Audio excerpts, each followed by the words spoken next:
drive. So I noticed that, of course, we've said this many times, that we do. We are free to do many things in this country, and that in itself is not a sin. But progress, maturity, and advancement requires that you learn to deal with no. By that I mean there's so many things you can't do in certain spaces. So, for example, in this country, when you're driving on a highway, trucks can drive on any sort of lane, inner lane, outer lane, or whatever, middle lane. In some places, if you are a certain kind of vehicle, you can only drive on the outer lane, and if you move out of that lane, you'll be fine. All right. A lot of times we think development and progress and happiness means doing what you want to do, but I want to submit to you that if you really want to make progress in life, the amount of no's you say must be more than the amount of yeses. Now, this begins with you. So, for example, there are certain things you used to eat when you were 15, 17, 21. When you reach 35, you can't eat those things again. Right? People stop eating sugar, they stop eating red meat, they stop taking processed carbohydrates because they want to live longer. So maturity requires you to embrace no. And if you can't say no to yourself, you can't say no to anything. So and this is true for human beings, also true for countries, right? We think freedom means that, Charlie, you can park anywhere, you can urinate anywhere, you can drive anywhere, you can build anywhere. But in societies that have made progress, you can't drive anywhere, you can't park anywhere, you can't build anywhere. You get it? There's so many no's the system forces you. The system says no to a lot of things. And if you breach those laws, you pay for it. But that's a sign of maturity. So what I want to say is, what is true for your life is true for our country. We have to learn to deal with no. All right? Can I park here? No. Can I pick this passenger here? No. Can I build a house here? No. Can I put up a kiosk here? No. So what can I do? The system will limit you to very few things. Okay. So in the same way that you are this is too high, low height. In the same way that you are mature, because children can't say, they can't even deal with no, right? I want to eat KFC. Yes. I want to eat this. Yes. Only children can't deal with no. Maturity means you have to learn to deal with no. So what I'm saying is that the system don't give us a choice. All right. Make it impossible for us to do what we want. Let us only do what is right. That's how you mature. So you won't eat sugar, processed sugar. You won't eat bread by heart. Kenke, you won't eat it after 6 p.m. You won't eat red meat 3 times a day. Even some alcohol, you have to reduce it. Sure. You are learning to say no because you want to live long. You want to live well. Why do we think as a society anything is doable? You can't go and buy a land in UK and just start building a house. No. Maybe if you are a millionaire, you could. But even a millionaire would try that. Right? But yeah, you can go to Dodo and buy a land and build a 3-story building by heart. So what I'm trying to say is that, when I was driving with Ofe and we were discussing it, that we saw trucks on all the lanes. And I said, well, in some countries, trucks can only use one lane. And that means that the system has been programmed to restrict you. Mm-hmm. And that is a sign of maturity. Mm-hmm. So if you don't put restrictions on something, the thing will not develop its full potential. Beautiful. You get it? So I want to beg us, before the government even tells you to say no, you yourself start telling yourself no. You feel like urinating? Mm-hmm. No. Sit in the car. Mm-hmm. You feel like spitting out of the car? No. You want to throw the banana peel out? No. The more no's you say, maturity is not in doing more things, it's in doing fewer things. Exactly. So please, Ghana, for me, that's the part. Yesterday, I was talking to somebody, said, we always talk about the Ghanaian, what did Bafo even say? He said, our value systems. Mm-hmm. And one of the panelists said, he needs a roadmap for a new value system. The roadmap is, let's learn to say no. Exactly. That's the beginning of freedom. Yeah. You said something important. I want to pick up on it, which has to do with putting restrictions on specific things. Yes, please. So that we can get things right. Now, yesterday, I was using the Accra Tesano-bound section of the George Walker Bush Highway. Yes. I saw a near, how do you call it? Fatal. Yeah, that's right. Because a car nearly knocked down a student. Now, this student was supposed to be crossing from the other side of the road to the GIJ or the Unimark section. Yeah. You know, when you're going towards Tema. So this is Shiashi to Fiesta Royale towards Achimota. Exactly. For some reason, we decided to build a new campus for GIJ, which means that students will be going there. Yeah. And most of them will take public transport. Exactly. Somehow, the people who were sitting in the room that took the decision forgot to actually allow for the building or to budget for the building of an footbridge over the space. So a lot of students have to cross. So a lot of students, in their numbers, they were in big numbers, crossing from one end of the N1 highway to the other. I mean, no country properly constituted up there does that kind of thing. It is just so wrong, because what it is that you are putting students' lives at risk. Because the way it is, some feel compelled that is where they have to cross. And you have not provided an alternative. First of all, your law operates there, that the students should know better. They should get on a Shiashi. Exactly, and walk, which is also good for your health. But you see, many Ghanaians, as I know our people, don't frame things like that. They assume that, why should the driver drop me here so that I will continue with the rest of my leg? The rest of Meanwhile, when he goes to the UK, he can't stop and cross a motorway. No. He doesn't see any human being, but there are human beings there. Not all of them have gone to school. But you will not see somebody crossing an 8-lane highway that is going to journalism school. Charlie. But we will do it here. Yes, and you see, the dangerous thing too is that many of them run. And you see, in the course of running, you lose control of your... And then you fall. And when you fall, by the time a driver takes notice and reacts, something fatal happens. So, Mr. Minister responsible for roads, we need an overpass. We need an overpass. And let me serve notice. If this thing is not done within the shortest possible time, you guarantee that I will sue the government of Ghana over this particular matter, because it cannot be accepted. You have provided a public good. There should be a civil way of using it. But until the overpass is provided, people should not be crossing the road there. I agree with you. They won't die if they walk from Shashi to the school. That's right. It's just like about 1 kilometer. Yeah, 15-20 minutes walk. Yeah.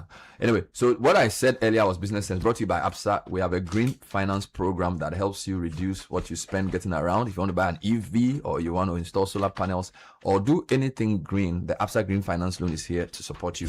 I'm here with Godfred Akotobuafo and Richard Delaskai, and we're getting into the news headlines this morning. Godfred, what do you have for us? I'll take you to the front page of the Daily Guide this morning. Bernard, UCC takes postgraduate degrees online, launches e-campus. Court freezes Miracles Abuaji's bank accounts. Properties, fuel prices skyrocket. Petrol, 16 Ghana cedis. Diesel, 19 Ghana cedis.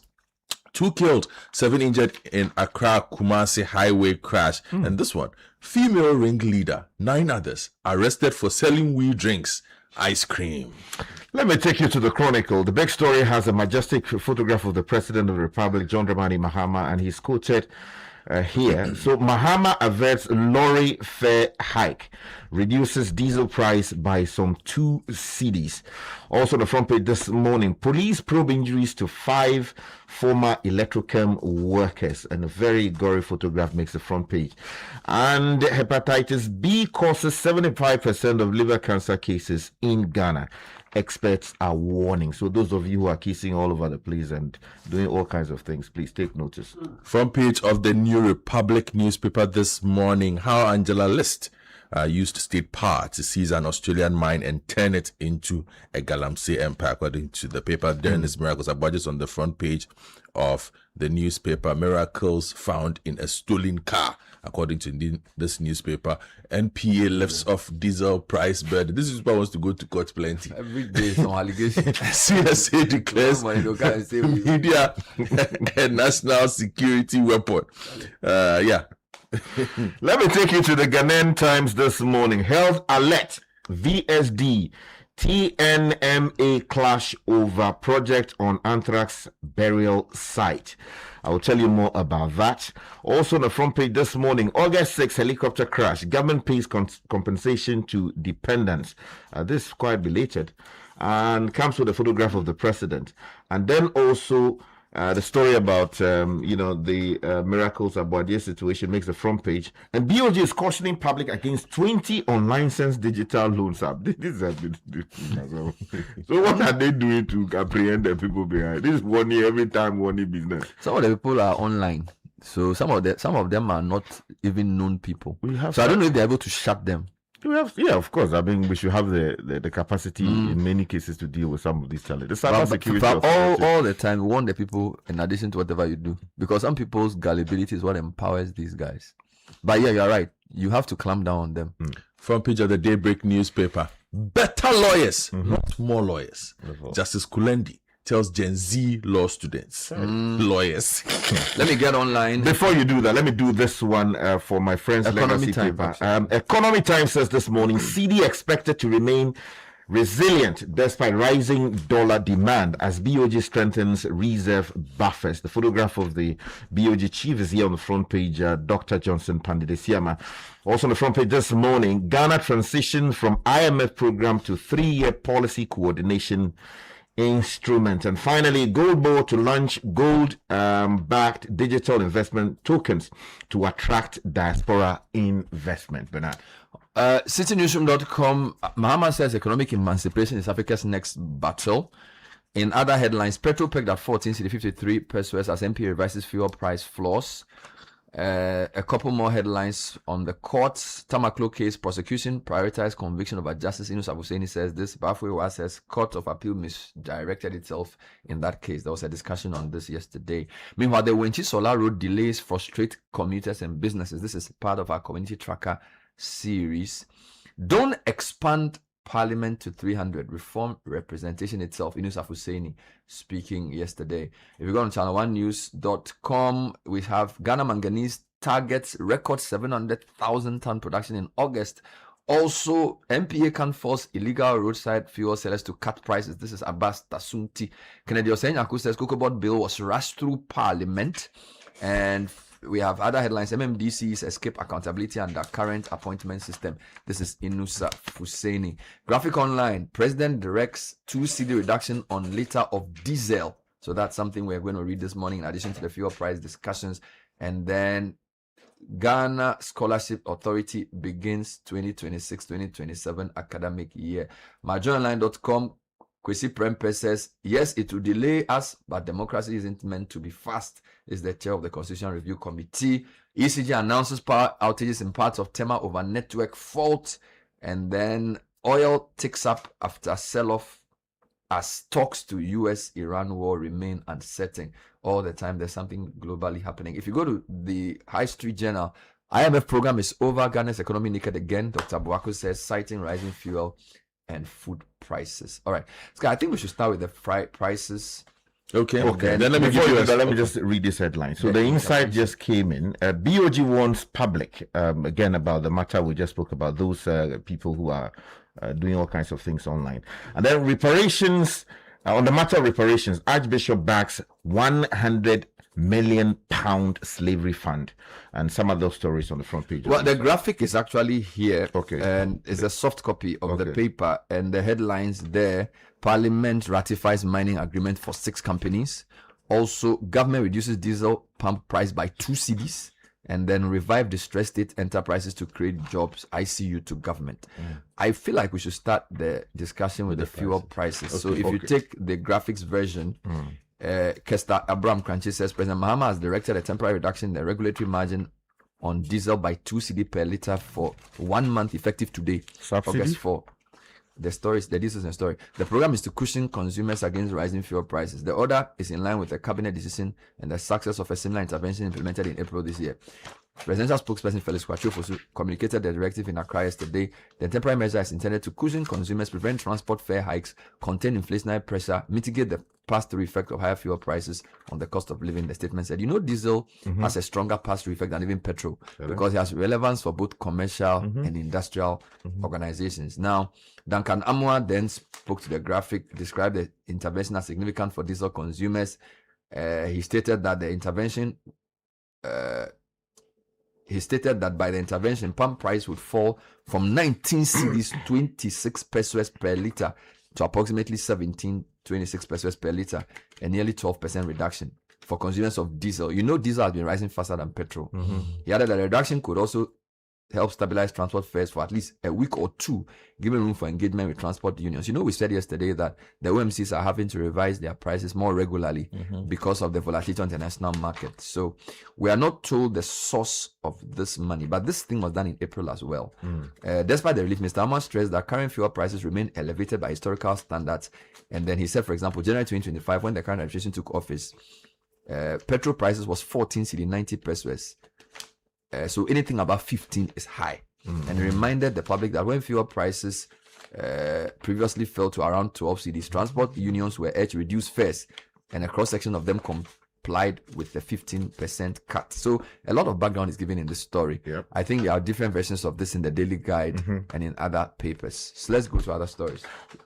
Well, okay, let me take you to a related matter having to do with the public space. If you go to page 20 of the Ghanaian Times, there's a story there talking about the BOG warning all of us who do all kinds of transactions online to be aware of some of the companies we are dealing with.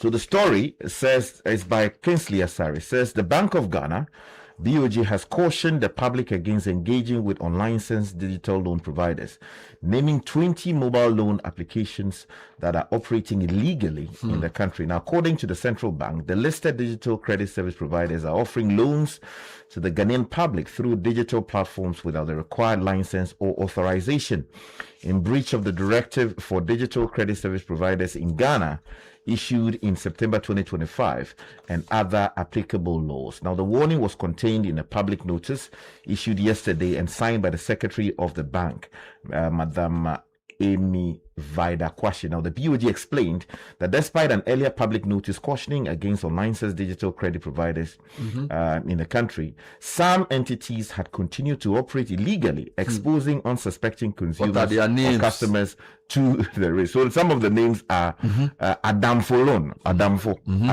Okay, Adamfo. Like Adamfo friend. Okay. Ejapa Credit. Good father credit. Amenfi Loan. Aku Cash. Aku. Yes, Aku. Aya Lend. Backs Now. Backs. CD Go. Oh, be lie. That's the names. Sea Crab. What? Sea Crab. Spell it. No, sea grab. It's actually sea grab. Yes. C, the letter C. And then grab. Yeah, grab. You grab money. So CD like you carry to borrow money from this grab. Dumbo Cash. Dumbo Cash. Okay. F Cash. GH Loans. GH Loans Pro. This one, if you are pro, Hasty Credit. Newgri Monetary. Oman Pesa. Popo CD. Look at that. So you want to go if you are going to Beras constituency to do all kinds of things,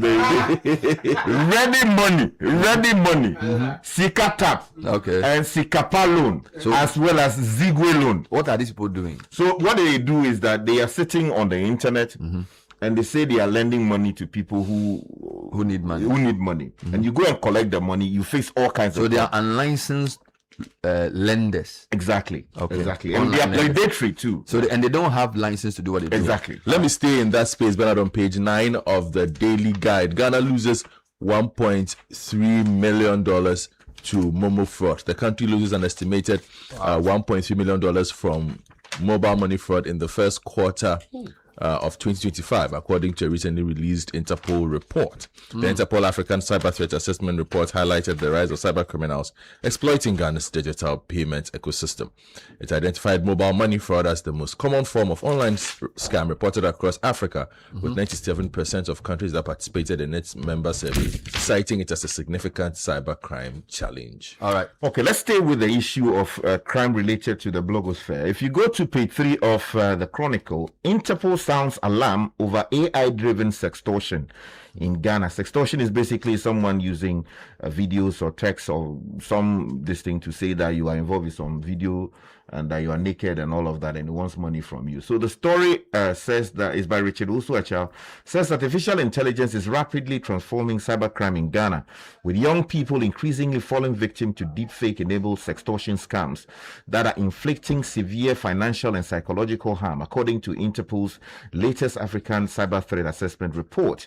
Now, the report, which has been cited by the Chronicle, reveals that financial losses among Ghanaian victims aged 18 to 24 years increased fivefold in 2025, driven largely by criminals using artificial intelligence to create fake sexually explicit images from victims' social media photographs before demanding money to stop the fabricated content from being shared. Now, the findings are contained in Interpol's African Cyber Threat Assessment Report of 2026, published on the organization's website, which warns that artificial intelligence is now linked to 55% of reported cybercrime across Africa, making cyber attacks faster, more sophisticated, and increasingly difficult to detect. And I will urge the minister responsible for communications to take notice of what's happening on X. These days, it is so easy to go on that space and find like pornographic content, people having what they should not be having in the open. And the government has got to deal with this particular matter, because even if people want to go and watch their things, there are ways of doing that. But where it is available open like that, it's not right. And many of them are originating from Ghana in some cases. Let's talk to Cocoa Board. The story on Channel 1 News Online, Kennedy Osenyako is MP for Akim Suedru, and he's been talking about the Cocoa Board bill. He says it was rushed through Parliament. William Nye is reporting that the MP for Akim Suedru, Kennedy Osenyako, has criticized the government's handling of the newly passed Ghana Cocoa Board bill, accusing it of rushing the legislation through Parliament without adequate stakeholder consultation. Now, Parliament recently passed the Cocoa Bill under a certificate of urgency, establishing a legal framework for the governance and regulation of Ghana's cocoa sector. Speaking on Eyewitness News yesterday, Mr. Osenyako said the minority raised concern during the consideration of the bill, arguing that the legislation affected millions of cocoa farmers and should not be fast-tracked. According to him, the bill affects an estimated 4 million cocoa farmers and their dependents, making broad stakeholder engagement more necessary. Mr. Osenyako questioned the decision to invoke the certificate of urgency for legislation and maintained that the concerns raised by the minority were not about Parliament's power to use certificate of urgency, but whether it was appropriate in a circumstance. So the story doesn't tell us the specific problem with the bill. He was more concerned about the speed with which it was approved. Although I've heard him make comments, but this angle did not. For example, they said if a cocoa farmer willingly yields his farm for galamsey or something, he should be liable to prosecution. And Kennedy was saying that the way that thing was framed is not every cocoa farmer who discontinues use of his farm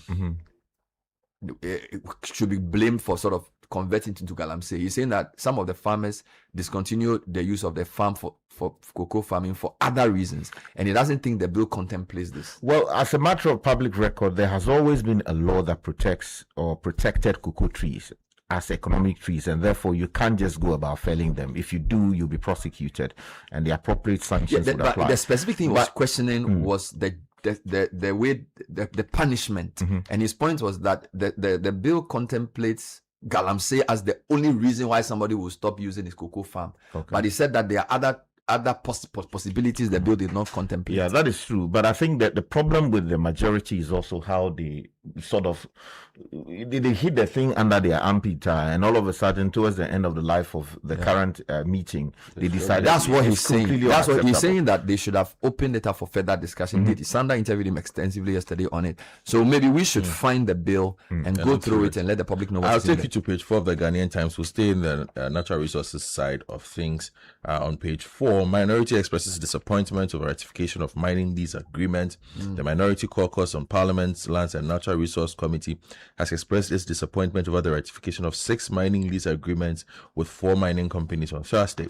The companies are Golden Star Wassa Limited at Wassa Achimpim in the Western Region, Maripoma Mining Services Limited at Zongoiri in the Upper East Region, Perseus Mining Limited at Ayamfuri, and Nanako Ajakusu in the Central and Western regions, and Damai Gold Mine Limited at Damai in the Western region. This was addressed by the ranking member on the committee, Mr. Kweku Amprechum Sapon, who noted that they identified a number of defects in the agreements, including the quality, completeness, and legality of the documentations presented to Parliament. And that reminds me, do we have an indication if the Energy Committee of Parliament has invited the Energy Ministry to explain the 3-day outage we had from Gridco? No, they are silent.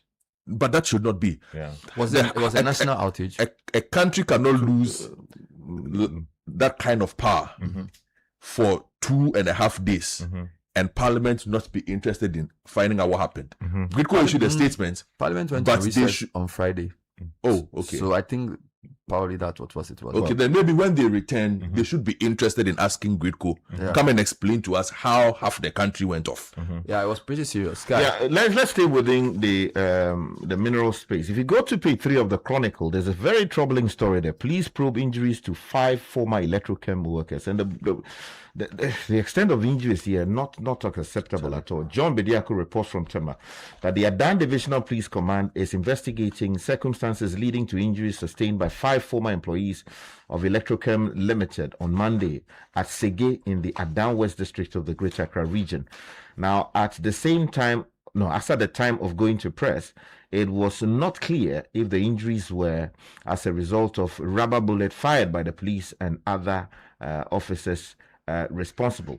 Now, the injured persons are Michael Ahwahe, Matthew Agbovi, Chaite Ismail, Elias Akli, and Philip Tetefio. Now, information available to the Chronicle from Sege reveals that almost a year ago, owners of it goes on to provide further details. But what we do know is that there's a huge company, indigenous, with some interest there, and the locals have been going back and forth over the matter as to how they can also do some mining. And this thing has been turning bloody quite often. Let me take you to pages of the Daily Guide before we go. Female ringleader, 9 others arrested for selling weed drinks, ice cream. On the back of what we were discussing yesterday, the Narcotics Control Commission has busted a network of 10 Koforidua Technical University students allegedly producing and selling cannabis-infused drinks and ice cream on campus.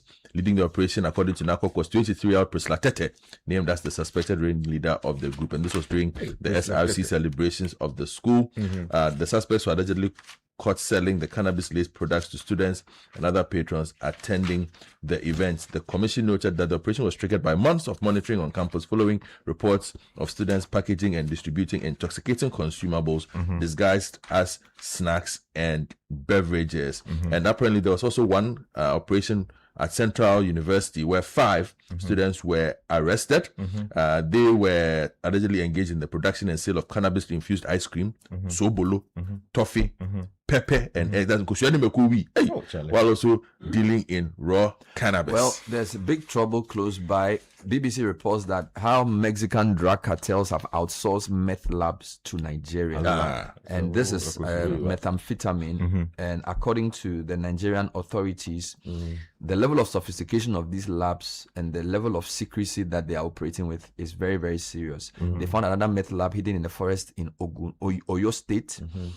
The raids underline a broader trend of Africa's, and particularly West Africa's, growing role in the global synthetic drugs trade and shift by criminal cartels to use the continent not just as a trafficking hub, but as a production base. Mexican specialists in manufacturing methamphetamine, often described as cooks, are increasingly being found working alongside locals in labs in Europe and Africa, according to law enforcement agencies. Now, meth production has become increasingly sophisticated over the last few decades. They perfected it to the point now it is the highest purity, the highest potency version of meth, according to James Griego, who leads the counter narcotics operations of US Africa Command, AFRICOM. So, and this is very close to Ghana. We've been catching people with cannabis routing through various parts of the country. Our law enforcement must really be up and doing. You go and to we must also educate our young people about the dangers of these substances. Charlie, you go to some suburbs, people are walking like zombies. They freeze midstream, and you can see them there for like 1 hour. Like they are just standing there because Charlie, it's a big menace. Yeah, we should find a way of dealing with it. But Bernard, before we go, there's a story on page 2 of the Chronicle that is talking about hepatitis B. That it says that 75% of the liver cancer cases we have in Ghana are as a result of hepatitis B. I'm urging companies to find a way of talking to the health service so that they can bring their public health nurses into those spaces to do immunization, because it is a big problem out there. Also because of how we are living sexual lifestyles. Thank you, Richard Sky. Thank you, Godfrey Akotobwa. That was the newspaper review. Coming up next is the City Business News. Netele Neti Ajaho is here with the details. Hey, Andrea. Challenge these days, new level crown.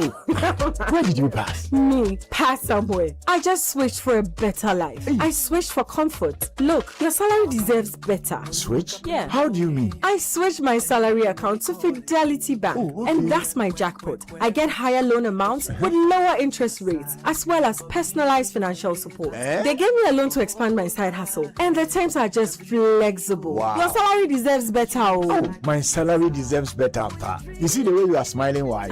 Yes, I will switch and smile wider. Your salary deserves better. Switch to Fidelity Bank today and enjoy lower interest rate, car and home loan, personalized financial support, and a smile that lasts. Switch and smile wider. Fidelity Bank. Believe with us. If I believe with us, Fidelity. If I know I day your side, Fidelity. This is the City Breakfast Show, the city's biggest conversation. City Business News with Netele Neti Ajaho. Good morning. Good morning, Bernard, and you're welcome to the breakfast edition of the City Business News. Is brought to you by MTN, Valex, Lease, EcoBank, and Go Good Energy. Coming up, OMCs begin diesel price cuts following government relief measure. Also, tax analyst Francis Timorboy calls for discipline in full price interventions. And later, the Ghana City weakens in July despite BOG's $1 billion FX support. Despite this, the outlook remains stable.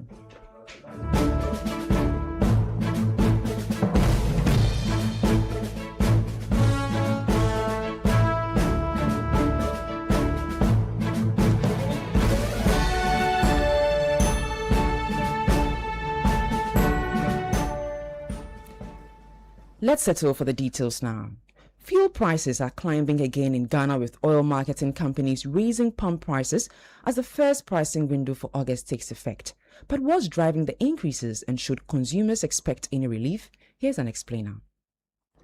The biggest factor has been the surge in global crude oil prices, and as we speak, average international crude oil prices increased by 23.25% alongside increases in the prices of refined petroleum products. The rise has been driven largely by renewed geopolitical tensions in the Middle East, including tensions involving the United States and Iran, as well as the Israel-Iran conflict. For Ghana, the impact is quite immediate because the country imports virtually all of its refined petroleum products, leaving local pump prices exposed to movements on the international market. The second major pressure has been the depreciation of the local currency, that's the cedi. Well, according to the Bank of Ghana, the local currency, the cedi, had weakened by some 9.5% against the US dollar by the end of July 2026. Again, domestic pricing factors have also contributed to the increases that we are all witnessing. For the first pricing window of August, for example, benchmark prices for petrol and diesel increased significantly, with petrol rising by 9.4% and diesel by 18.3%. So what happens next? There is some relief for diesel users. The diesel price floor has been cut by 2 Ghana cedis per litre to 14 Ghana cedis 97 pesos, according to revised figures from the National Petroleum Authority. The adjustment follows government's decision to intervene in diesel pricing. So from tomorrow, August 4, government will absorb 2 Ghana cedis per litre of diesel to help contain transport and also production costs. Petrol, however, remains fully exposed to movements in global oil prices and the exchange rates. There are also signs that global oil prices could ease in the near term, and so crude oil prices fell by more than $5 per barrel following news of fresh diplomatic engagement between the United States of America and Iran. So for consumers, this could provide some form of relief, if you like, if the decline in international prices is sustained and also the cedi remains relatively stable. For now, however, motorists, businesses, as well as households should all expect continued pressure at the pumps with developments in the Middle East and the depreciation or the movement in the cedi remaining key determinants of fuel pricing in the country. Ni Lati with that explainer. Meanwhile, some OMCs have begun reducing diesel prices following government's 2 Ghana cedi per litre cut in the regulatory margin on diesel. More OMCs are expected to adjust prices today as the intervention takes effect under the first pricing window of August. The National Petroleum Authority has also lowered the diesel price floor from 16 Ghana cedis 97 pesos to 14 Ghana cedis 97 pesos per litre, representing an 11.8% reduction. The move is expected to provide temporary relief to motorists and businesses. However, pump prices will vary across fuel stations depending on the pricing decisions and margins of individual OMCs. Still on fuel prices, tax analyst Francis Timorbo is urging government to establish a clear framework for fuel price interventions, warning that repeated subsidies could become fiscally unsustainable and untimely, result in the introduction of new taxes. Speaking to the Business News, he acknowledged the short-term relief the measure offers, but stressed that government must clearly define the conditions under which it will intervene in the fuel market to avoid creating unrealistic expectations. For us consumers, yes, we want it, we are happy, but it creates an exposure to pay for it in the near future because repeated interventions accumulate fiscal costs, and those costs may later be presented as justification for a new tax that may be introduced. Can we limit the number of times, or can we set a limit which government can step in? So say, for example, if crude oil and other factors reaches around $120 per barrel, then government will say we are stepping in to, cushion consumers. Otherwise, there's going to be a huge expectation that today we're not supposed to even go beyond 18 cedis per litre at the pumps. That was tax analyst Francis Timorbo. Now, MTN Ghana has delivered strong growth in revenue, profits, and shareholder returns in the first half of 2026, driven by rising demand for data and mobile money services. But the telecom giant is also facing a legal challenge over the origins of its mobile money business, a claim it says lacks merit and will be fully contested. Here is more. The company's service revenue rose by 32.3% to 15 billion cedis, while profit after tax increased by 46.8% to 5.1 billion cedis.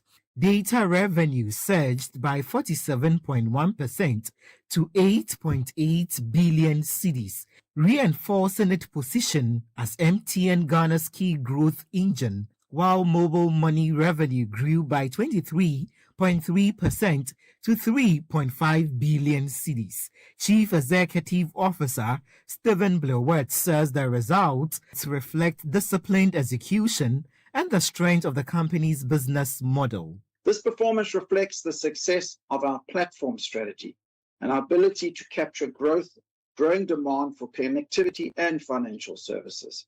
Second, our disciplined execution enabled us to sustain strong profitability with an uplifted EBITDA margin of 61.8%. This underscores the effectiveness of our revenue and cost management initiatives and our commitment to balancing growth with operational efficiency.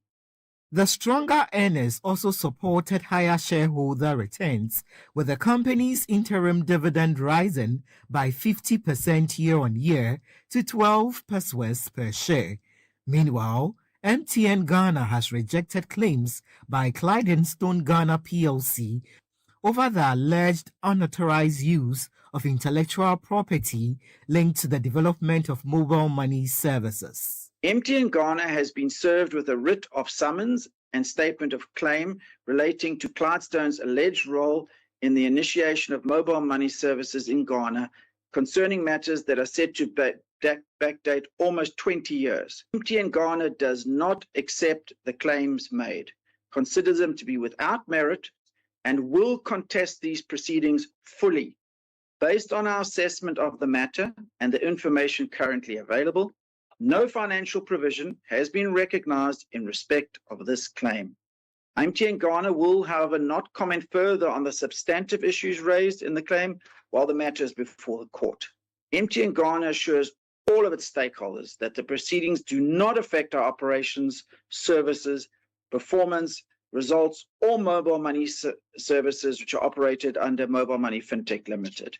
MTN Ghana will continue to comply with all applicable disclosure obligations and will notify shareholders and the market of any material developments in accordance with the listing rules. That was the CEO of MTN Ghana, Stephen Blewett, ending that report filed by Emmanuel Opong.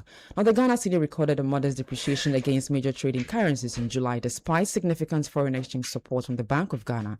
That's according to the latest market update by Databank Research. The report showed that during the 2-week review period, the cedi lost 0.47% against the US dollar in the interbank market.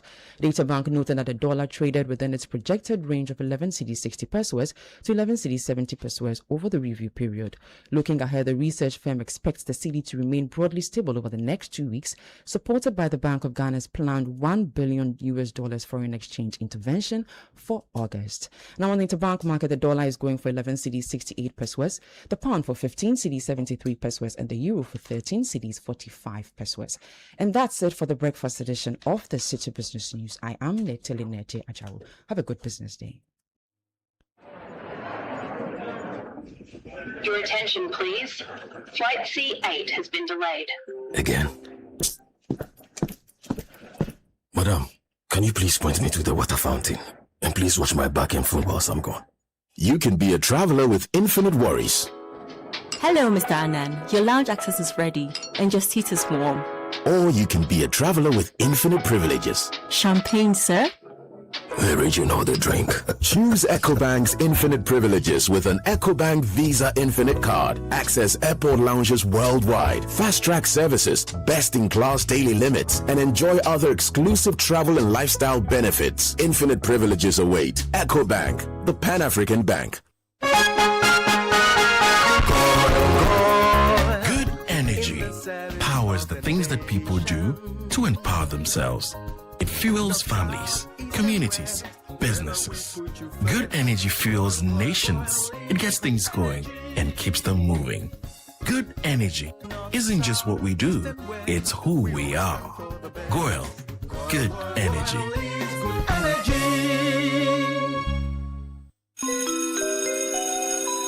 Introducing Ghana's leading pay-as-you-copy photocopier leasing company. Lease an A4, A3, heavy-duty or production machine and pay for only the copies made or design your own payment plan. Simple and tietia. That's not all. Incredibly, toners, repairs, maintenance, follow-me printing, centralized tracking all come free of charge. Remember, financial prudence is the name of the game. Folks, forget about the expensive gimmicks and be smart. Join the hundreds of satisfied clients across all the 16 regions and every sector of the economy and save over 60% of your printing costs. Visit us at www.valexlease.com or call 0244 644048. Be prudent and lease a copier. Terms and conditions apply. Valex Lease is a wholly owned Ghanaian company. Valex Lease, affordable document management solutions.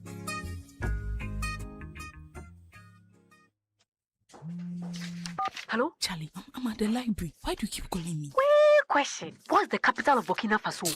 Ouagadougou. Bye. Wait.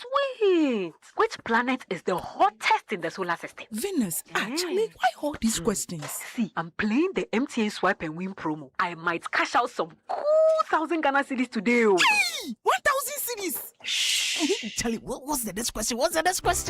Join the MTN Swipe and Win promo today. Answer trivia, earn points, and stand a chance to win 1,000 Ghana cedis every day. Weekly cash of 1,000, 2,000, or 3,000 Ghana cedis. A brand new Hyundai Texan in the first 3 months, and the ultimate grand prize of 500,000 Ghana cedis. Recharge your account to qualify for the daily draws. To join, visit swipeandwinpromo.mtn.com.gh. Download the My MTN app or dial *5030#. This promo is regulated by the NLA on the Caritas Lottery platform. TNCs apply. MTN. Enterprise Blue FM. Enterprise Blue FM, the bus. It's DJ E on Enterprise Blue FM. Guys, after the heavy rains this week, we are looking for the calmest person in Ghana. Who's the most chill person you know right now? Let's go. DJ, it has to be Mansa. Look, the flood entered her house and completely submerged her car. Next thing I see on her WhatsApp status, she's smiling and sipping tea on her balcony. Like me, I'll be crying, but she's totally relaxed.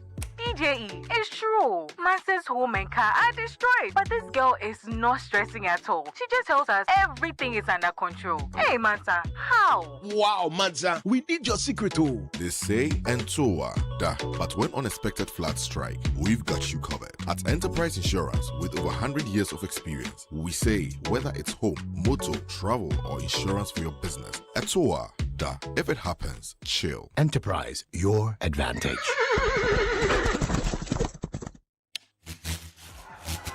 The jamming never stops. The game never stops. The productivity never stops. The music never stops. At G&J, we keep your world powered with reliable generators, solar energy, and UPS solutions, so the power never stops. Your go-to for total energy solutions, making sure you work, thrive, and live life uninterrupted. Visit our website, gjtechghana.com, or call us on 0302-689-178 or 179 or 0202-222-220. G&J, your energy partner. This is the City Breakfast Show, the city's biggest conversation. Unleashing the power of relevant radio. This is City 97.3. L to the L to the L to the L. Hey. La la la.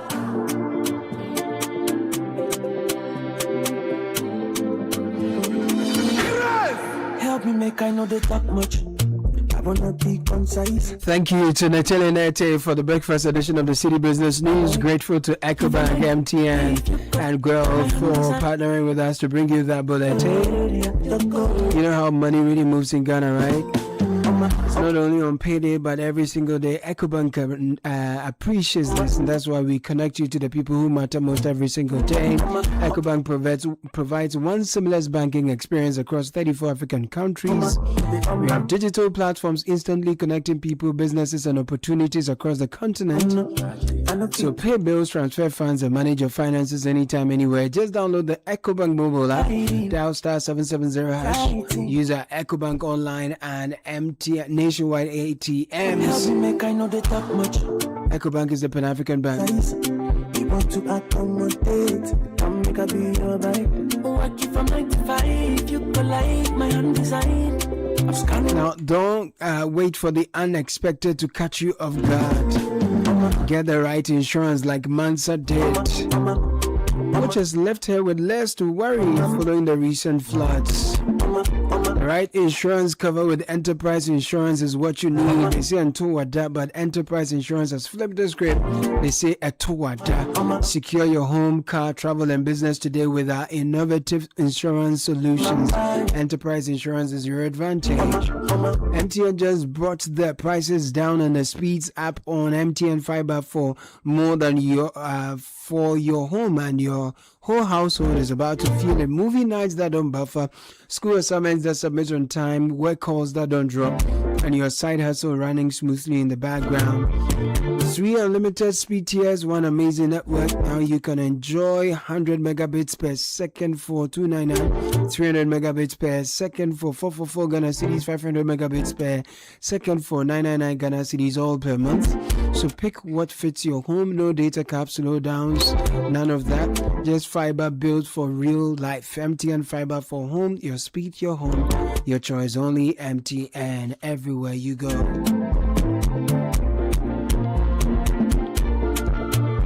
Some moments just should never be interrupted.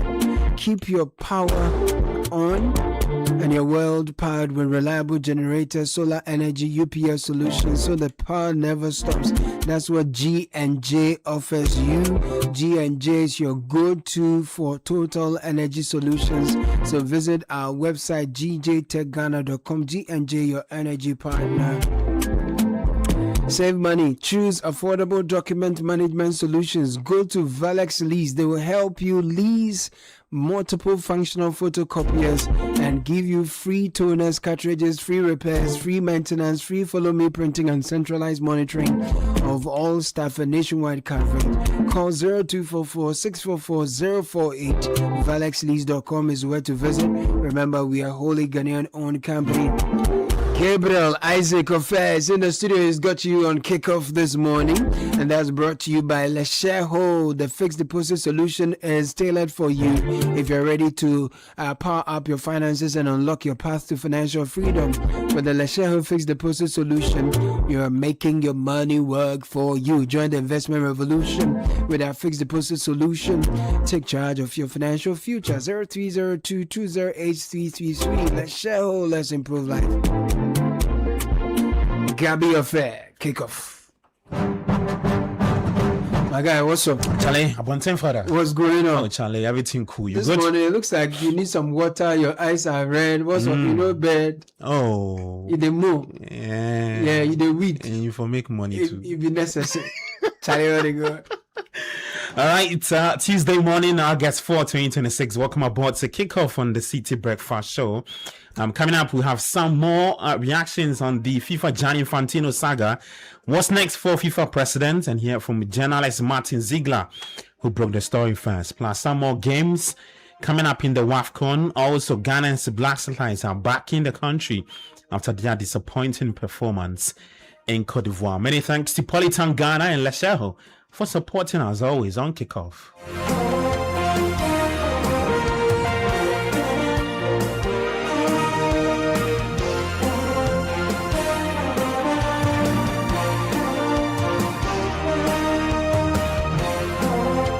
All right, I'm Gabby Affair. Let's begin with the Black Satellite, and the team arrived yesterday at the Accra International Airport after exiting the 2026 WAFU B Under-20 Championship following that goalless draw with Togo in their final Group B match on Sunday. Ghana have already qualified for next year's Under-20 African Cup of Nations as host, making the WAFU B Championship an important part of the team's preparations for the continental tournament. CAF is yet to announce the date and venue for the 2027 Under-20 AFCON, but reports are that Ghana is said to be the venue for next year's tournament. Well, let's take you to get some more reactions from the Commonwealth Games. And Black Bombers head coach Ofori Asare has dismissed claims that Ghana sent injured boxers to the Commonwealth Games, insisting he was not involved in the team selection process. Now, his comments come after Ghana's boxing team returning from the Games with just one medal, a bronze won by Amadou Mohamed in the men's 55 kg bantamweight event. However, Ofori Asare has rejected those claims, maintaining that the reports are inaccurate. No, that is not that one is not true. Actually, selecting of the team was not my. I was just giving the team, and then I started training with them. I didn't play actual role in terms of selecting the team. It was only those I went there to train in the camp after they've been selected that I concentrate on. All right, so that's Black Bombers head coach Ofori Asare Now, we stay on that, and NSA boss Yampo Frankra says firm action must be taken over Ghana's disappointing Commonwealth Games performance. You and I know that the conversations are perhaps too prolonged. The reality is that firm action must be taken, and the lack of coordination, lack of working together. Let's come together and strategically work and map out a way. It's still going to be the same answers. And if heads roll, that should be in order. That's what happens in other countries. I mean, coaches have resigned and have left their post after this Commonwealth Games because they said, look, we tried our best. Our best wasn't good enough. Let somebody else come and try. That is how we should be thinking. All right, so that's NSA boss Yampo for Ankara. Now let's get to the WAFCON all the way in Morocco. Burkina Faso are in action later today. They take on South Africa at 8 p.m. Tanzania up against Ivory Coast at the same time in the ongoing 2026 WAFCON. Now, the Confederation of African Football has invited its member associations that represent 54 African countries to submit bids to host the CAF, the 2028 AFCON, the 2032 and the 2036 edition.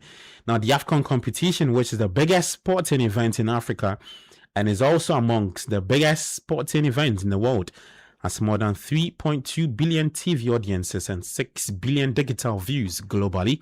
Now, for the 2027 AFCON, it will take place in Kenya, Tanzania, and Uganda from 19 June 2027 to 17 July 2027.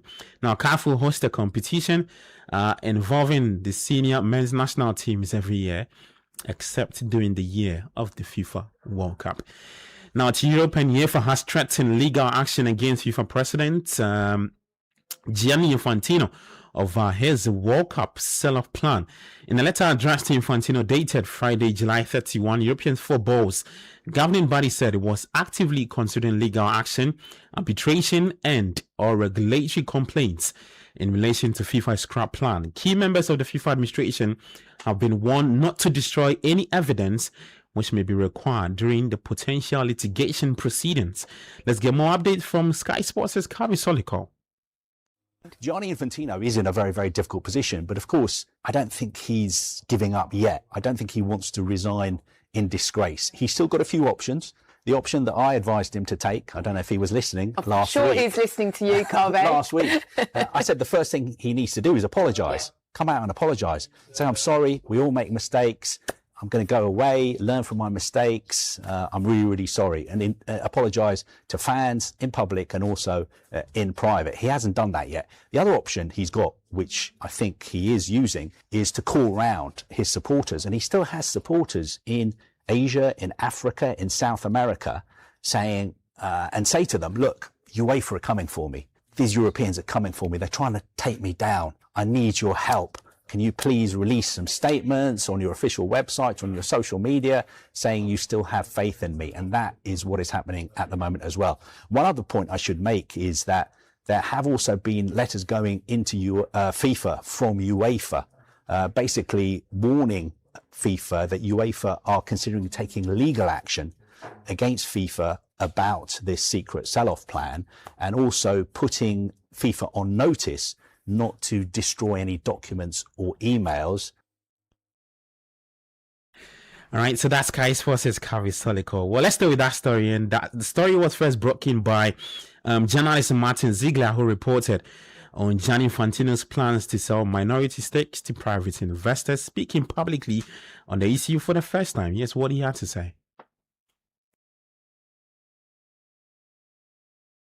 I just think that the actual concept that you might even think about doing that, I think what is in itself is very surprising. But I think the idea that this new enterprise that is going to be set up, and sources have told me that Infantino had lined up the commissioner's role for when he ceased being FIFA president and was going to get paid $30 million a year plus bonuses.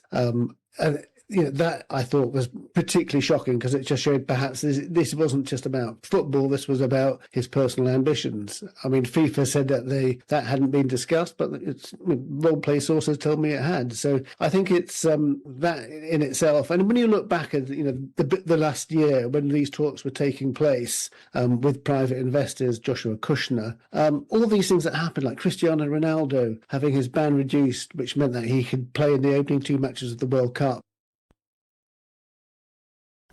All right, so that's Martin Ziegler, the journalist who first broke this story. Now let's get to some transfer news. And Arsenal's opening bid for Bruno Guimaraes has been rejected by Newcastle United. The Premier League champions are now in direct talks with Newcastle of a deal for their captain. Bruno Guimaraes is in Spain to report back for their pre-season training camp in La Manga. And the midfielder posted a picture on his Instagram story on Tuesday evening to confirm he has linked up with his tuned teammate. Now, Fulham have signed Real Madrid duo Gonzalo Garcia and Cesar Palacios for a combined fee of £42.5 million. Garcia joined for £34 million with a 22-year-old signing a 5-year deal at the Craven Cottage with the club option to extend by a further 12 months. Now, Mikhailo Mudryk and Danny Welbeck were among the 6 players to join up with Chelsea in Hong Kong for their pre-season tour. Giovanni Quenda, Pedro Neto, Mike Penders and Gabriel Slonina also arrived at Chelsea's camp today. Now, England midfielder Jordan Henderson has joined Chelsea on a 2-year deal after his contract with Brentford was mutually terminated. Henderson captained Liverpool to the Premier League title back in 2019-2020 season and also won the Champions League, the FA Cup, League Cup twice, the UEFA Super Cup and the FIFA Club World Cup, and his time at Anfield. Now, Como have agreed a deal worth more than £30 million to sign Chelsea defender Trevoh Chalobah. On a part of the USA national team, Mauricio Pochettino has agreed a deal to continue as the manager of the United States men until 2030. Now, let's wrap up with the latest update from our partners at BBC Sports with the biggest stories from the English Premier League. BBC Premier League update from the home of Premier League football. Hello, I'm Rory Boyle at the BBC Sports Centre. The Chelsea manager Xabi Alonso is continuing his preparations for Saturday's pre-season friendly against Juventus in Hong Kong. Alonso has recently seen his squad strengthen, with Mikhailo Mudryk being cleared to play again, alongside new signings Danny Welbeck, Giovanni Kenda, goalkeeper Mike Penders and Morgan Rogers. The former Liverpool midfielder Charlie Adam, though, says despite the additions, Chelsea are still short in one particular position. Signing Morgan Rogers at 100-odd million plus is a big money, but you have to pay a premium for these England players. It'll be interesting to see how they get the dynamics of the back line, and I still think they need a top goalkeeper if they really want to compete. Meanwhile, the Premier League champions Arsenal are also looking to add to their squad ahead of the new season. They're being linked with a move for the Newcastle and Brazil midfielder Bruno Guimaraes in a deal reportedly worth over $100 million. The Real Madrid forward Vinicius Jr. is also believed to be a transfer target. He is yet to agree a new deal with the Spanish giant. So could the Brazilian superstar really be leaving the Bernabeu? Here's the thoughts of European football journalist Julian Laurent.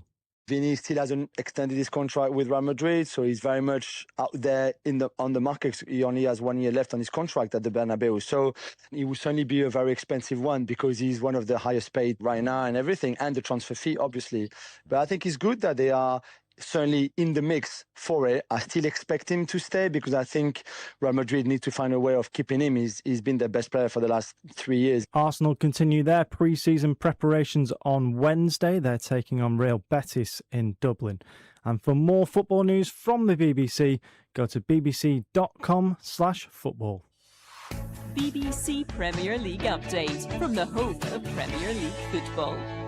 All right, so that's the latest update from our partners, BBC Sports, regarding the stories from the English Premier League. And that's the very latest in the world of sports. Kickoff was proudly brought to you by Polytangana and Sheho. Let's improve life. I'm Gabi Affair. Enjoy the rest of your day. Do take care and bye-bye.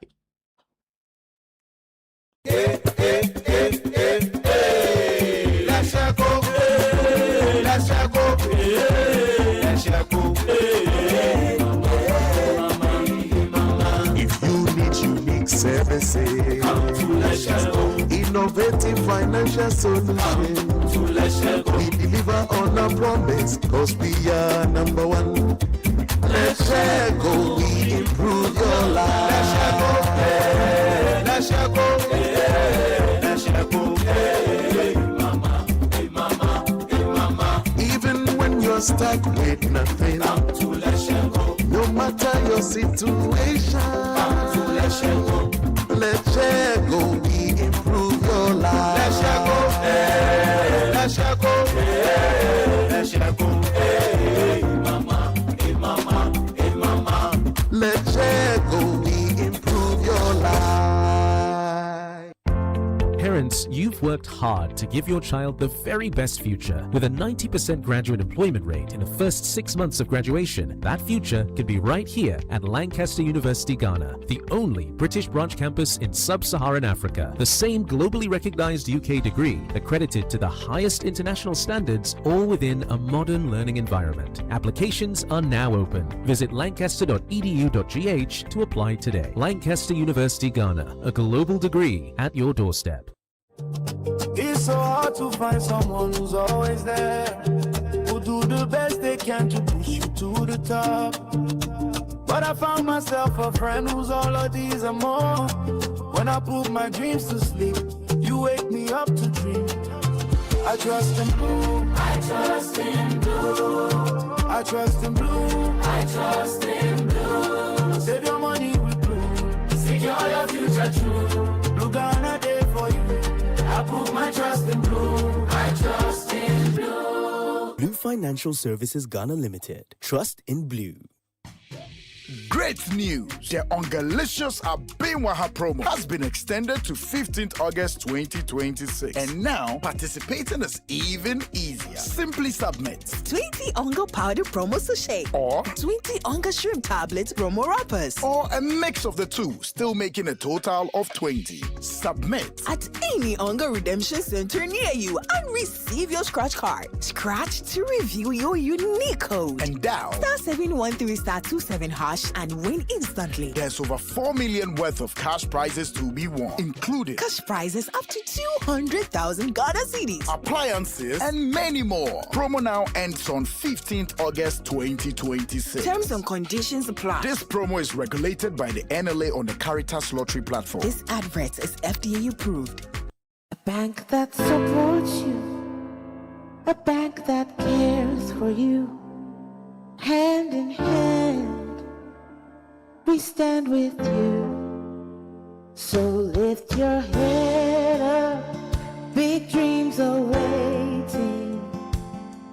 We'll walk with you wherever you go, where all your dreams come alive. CBG will make you smile, we will rise with you. Your business will flourish, your name will stand out. Consolidated Bank, CBG, we stand with you.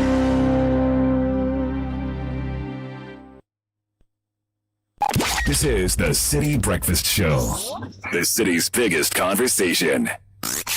Unleashing the power of relevant radio. This is City 97.3.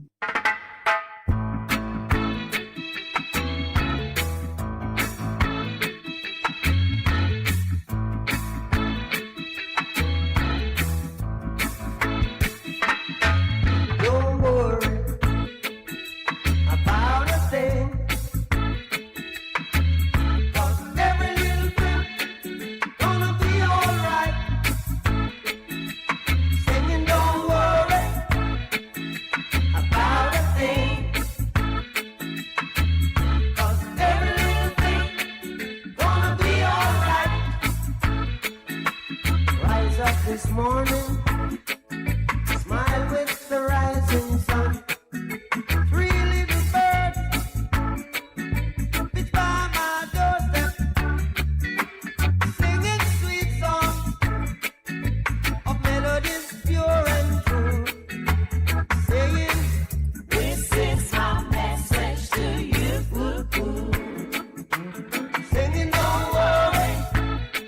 7:39 City Breakfast Show, Tuesday, the 4th of August. The City Business News was brought to you by Fidelity Bank. Switch to Fidelity Bank today and enjoy amazing benefits from lower interest rate, higher loan amounts, personalized financial support, and a smart at last. To learn more, call 0800 003355 or visit our socials at Fidelity Bank GH. Fidelity Bank, believe with us. Happy birthday greetings coming into an exceptional leader, Harry Oforiata, Managing Director, Imperial General Assurance. May God's favor continue to shine on you as you lead Imperial to the next level. From the management and staff of Imperial General Assurance, Ghana's fastest growing insurer.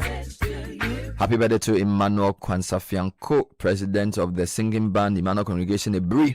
From your wife Ma Fidelia, your children, and the entire singing band group, God bless you always.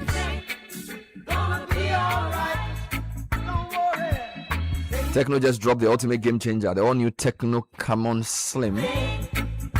It isn't just a phone, it's a lifestyle statement. A style statement. It's ultra sleek 6.4mm double curved design that feels absolutely premium in your hand, with great features including an interactive mood light around the camera that flashes unique colors for your calls, messages, and charging updates.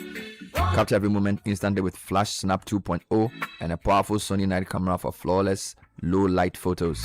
You also get a massive 5600 mAh dual battery with 60-watt fast charging packed inside a tough water resistant body. Grab yours today. Head to any Techno exclusive store nationwide. Every thriving business starts with a dream. At Societe Generale, we believe those dreams deserve the right support. From now to September, we're helping SMEs access the financing and banking solutions they need through our SME loans promo.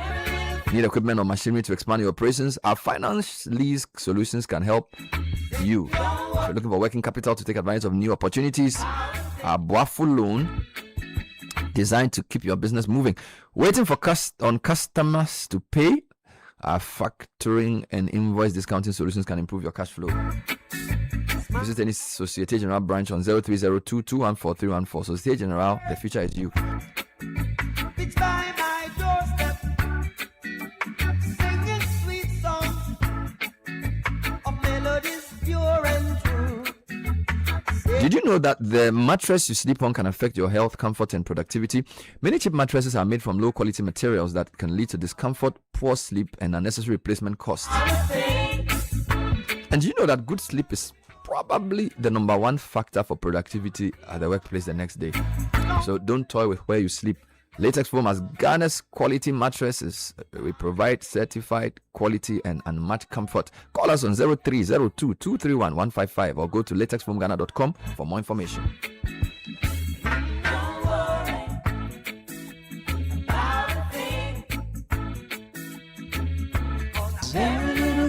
Now give your business the competitive edge it deserves at Dawa Industrial Zone, a world-class industrial park spread across over 2,000 acres of prime industrial land with modern infrastructure, strategic connectivity, and a thriving ecosystem of manufacturers, heavy industries, automotive industries, textile production businesses, logistics companies, food processing enterprises within a well-segmented industrial zone. Dawa Industrial Zone is the ideal destination for growth and expansion. Position your business for success in one of West Africa's fastest growing industrial hubs. Call us 055 20 40,000. diz-ghana.com is where to visit online. We are where industry thrives.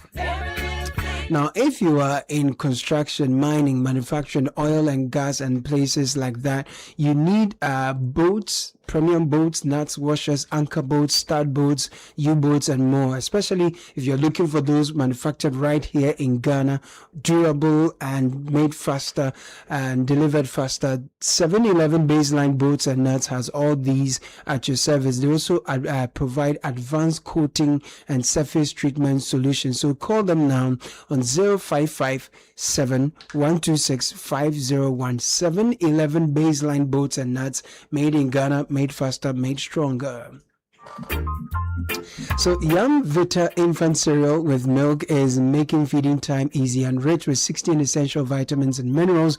You only need to add previously boiled water. We have 3 exciting variants: wheat, rice, and maize, all for 5 cedis, each going for 5 cedis, 50 pesos. This is real value for money, affordable, nutritious, and convenient. Young Vita, good nutrition for a strong start.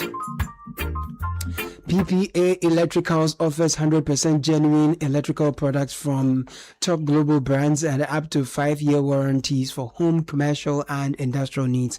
Enjoy August discounts and a chance to win a free generator at their branches or online. T's and C's apply. Our products range include distribution boards, circuit breakers, solar cables, AVRs, Huawei solar packages, smart home DIY items, etc.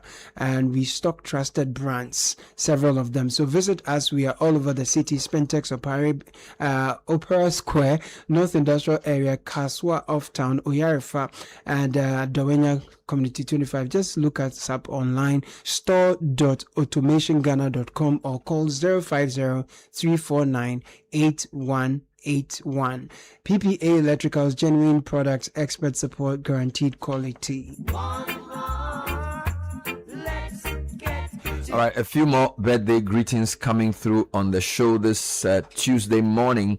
Happy birthday to Tina Afuro Yeboah, former editor of the Ghanaian Times. Mommy, on your attainment of your full biblical age, we can only wish you more of God's blessings and a deepening of your transgenerational impact from your only daughter Yvonne, from Solomon, Victor, and all your grandchildren. This is coming to Tina Afuro Yeboah, former editor of the Ghanaian Times. Beautiful celebrations. We are all celebrating with her. Yes, please. Such an inspirational female power within the new space. Did that for so many years, and she's held the hands of many Tina women. Afuro Yeboah. Yes. I remember the name. Yes. So let me do this one. Belated happy 40th birthday to Awenam Doji Nyalete, a banker. Congratulations on this wonderful milestone. Wishing you a new decade filled with God's abundant blessings, good health, wisdom, happiness, and continued success in your career and every aspect of your life. May your 40s bring greater achievements, lasting peace, and countless reasons to continue to smile. Have a truly memorable celebration all throughout the year. A few more coming through. Happy good morning, Bernard. Please convey my belated birthday wishes to His Royal Majesty Dega Kojo, the 12th Paramount Chief of Peki traditional area, and also the husband of my aunt. I pray that he is granted the wisdom of King Solomon to continue leading Peki to greater heights. Beautiful. And that he be blessed with good health so that he may continue to benefit, or we may continue to benefit from his wealth of experience and knowledge. From John Kekeli Bansa. I'd like to add myself to this greeting. I'm joining it. His Royal Majesty Kojo Deiga himself. He is the 12th on the throne, and we're wishing him long life, prosperity. Happy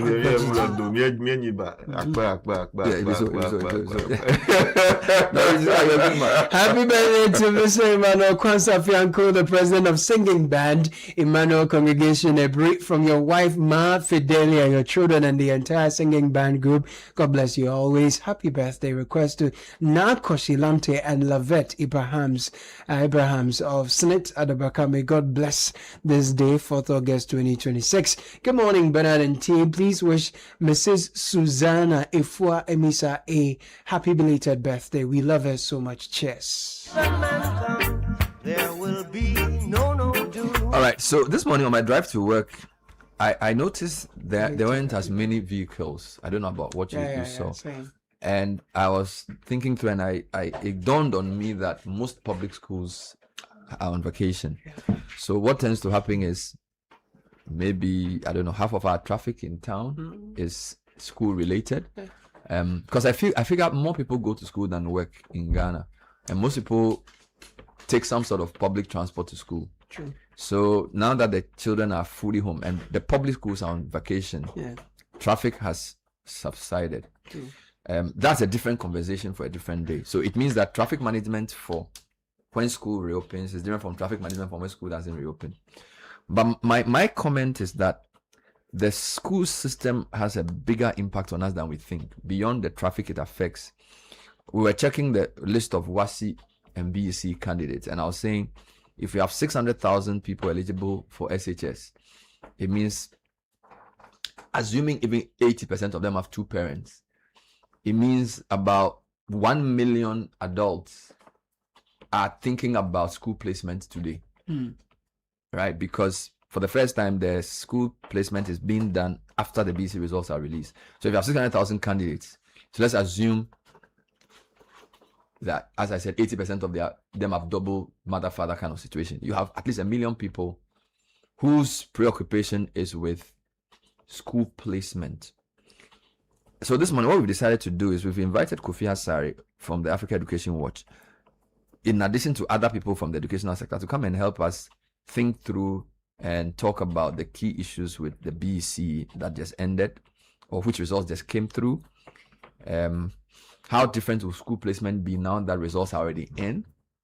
If there are any parents who want to share with us how they managed to choose the school, particularly if you're a parent who had a ward in the previous system where you had to choose the school before the exam results came in, and now you are choosing the school after the results came in.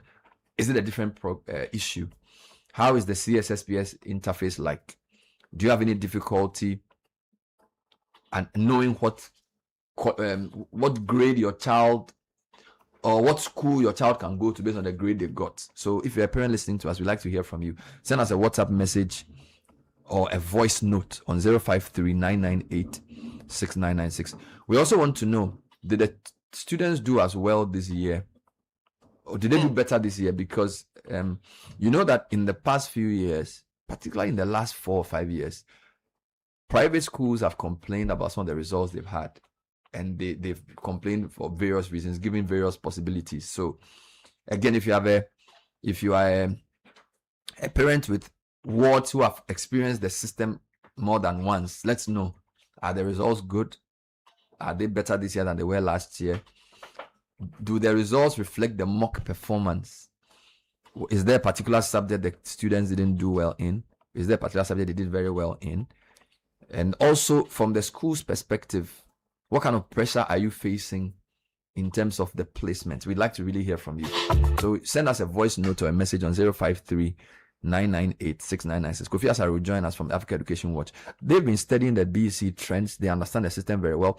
Indeed, Kofi sent me a message 2 weeks ago saying that as the school placements were coming in, he wanted some parents to avert their minds to the opportunities in the technical and vocational schools. He said that some parents don't seem to know that TVET is actually a very good option. Yes. And they felt that every child must go to a grammar school. So he was hoping to have a discussion about the increasing importance of TVET as a path to a more sustainable future.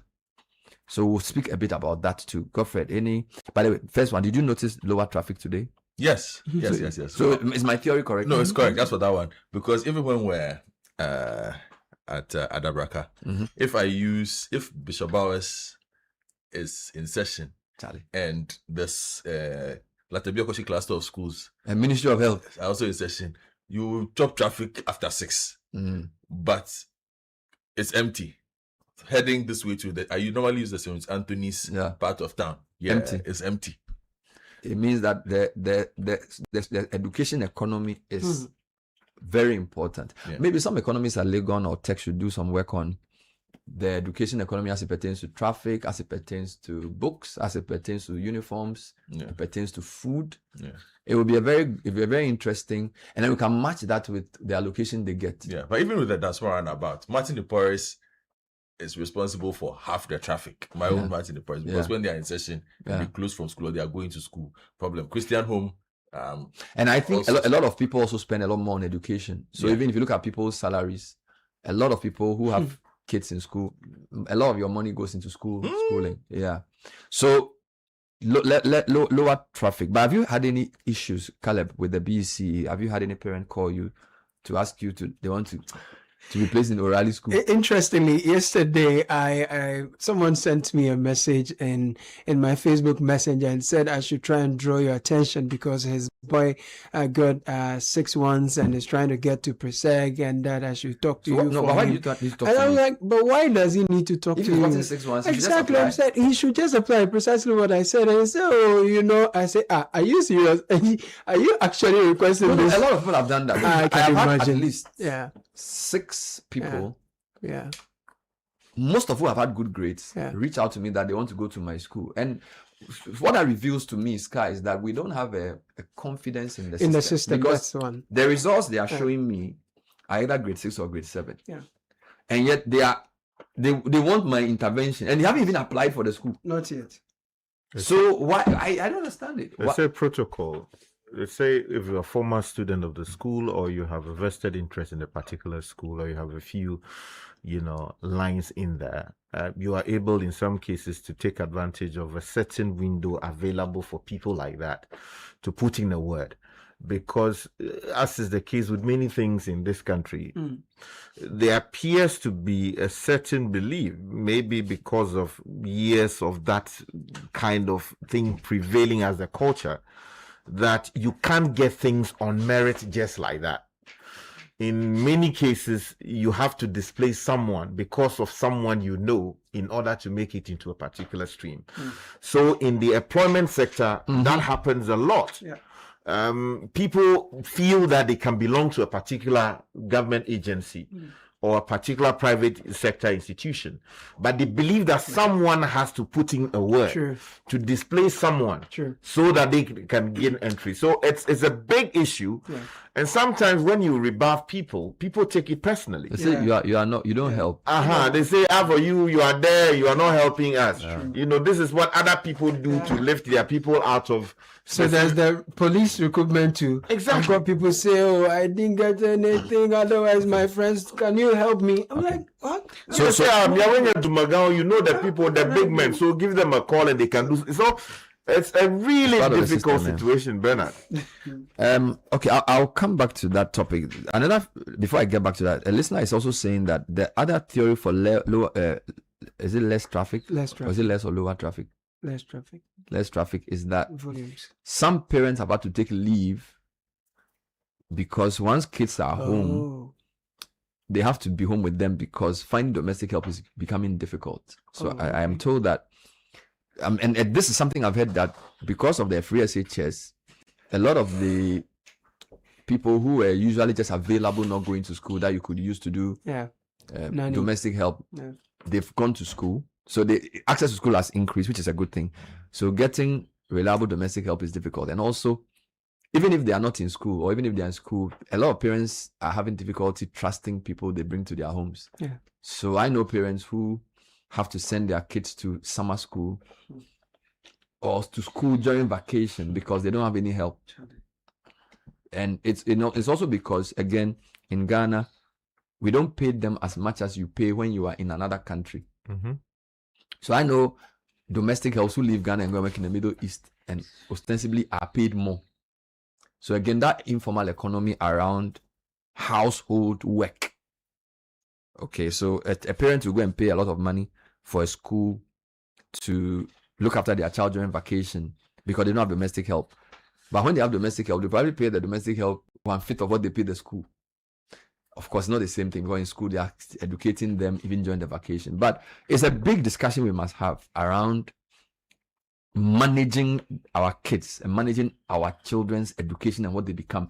And it also fits into this idea of protocol placement and even APO. Because I remember when I was young that my dad would say, if you want to get into a school, get the result that you require. I'll do my best for you, do classes, but I'm not going to pay anybody to put you in a school. So if you want to go to Presec, get Presec marks. That's what he told us. If you are not doing well in a particular subject, we have extra classes to help you. But parents say, I'll go and stand in front of the Presec headmaster and beg that they should give you Presec. I'm not going to do it. Okay. Times have changed. And I feel like right now, even very honest people don't see anything wrong with saying that, oh, Charlie Kakra, you went to Holy Child. My girl is good. She got 6-1s, but can you speak to somebody for me? And it may not even be, and you see what I'm saying, it's not even They are not corrupt people. They are people you respect. But I feel like in Ghana right now, as Kai is saying, people don't trust that meritocracy works. So if Kaka doesn't talk to me for Holy Co, maybe they may not give it to me.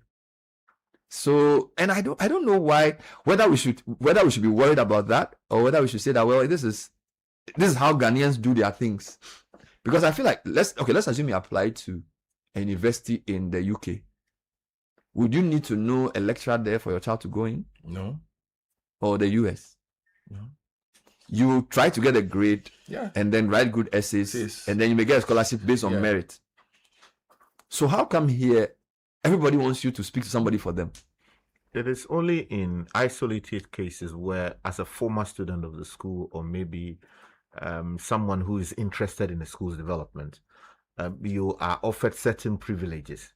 But those are not like come and displace someone. Those are quotas that are in specific cases available, maybe as a way of supporting an expansion of the alumni.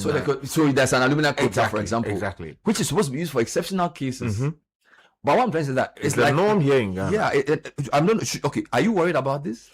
Of course, I think perhaps I will slightly differ from the view of Sky. I think everywhere there are privileges that are offered, okay, but you sort of described it. You said in exceptional cases, but the protocol system has become the way of life, has become the common practice here.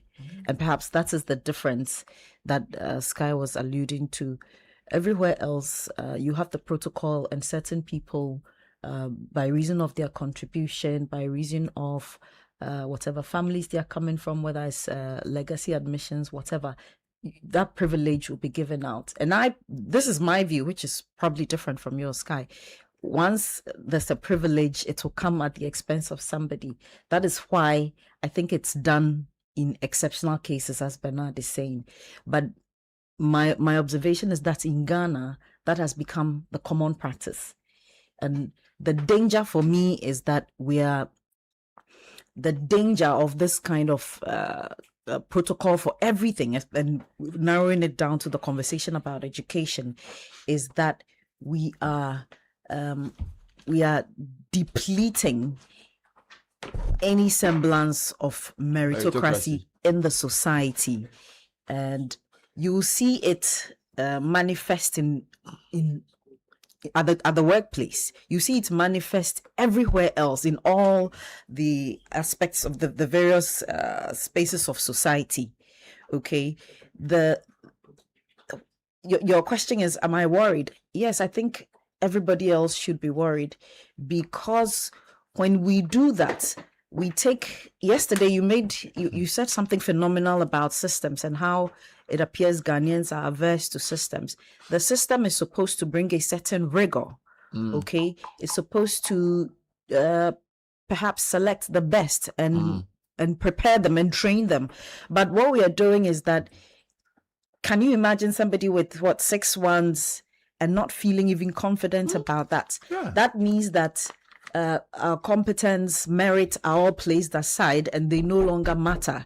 And it's who you know that, and who you know has become common stay in Ghana. So who you know, so you can even get 8-1s and be looking for who you know, because the who you know system sort of cowers everybody, including the best students or the parents of the best students. And so they also now have to bow to the who you know system, even though their child may have had 6-1s, 7-1s. The question I need the follow-up question is, so, and this is for the public to think through, right?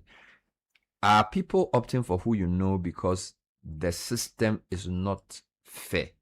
Because somebody sent Caleb a text message that students who are grade 6 and 7 are now being thrown into grade B schools. So people want to use who you know because they can't be sure.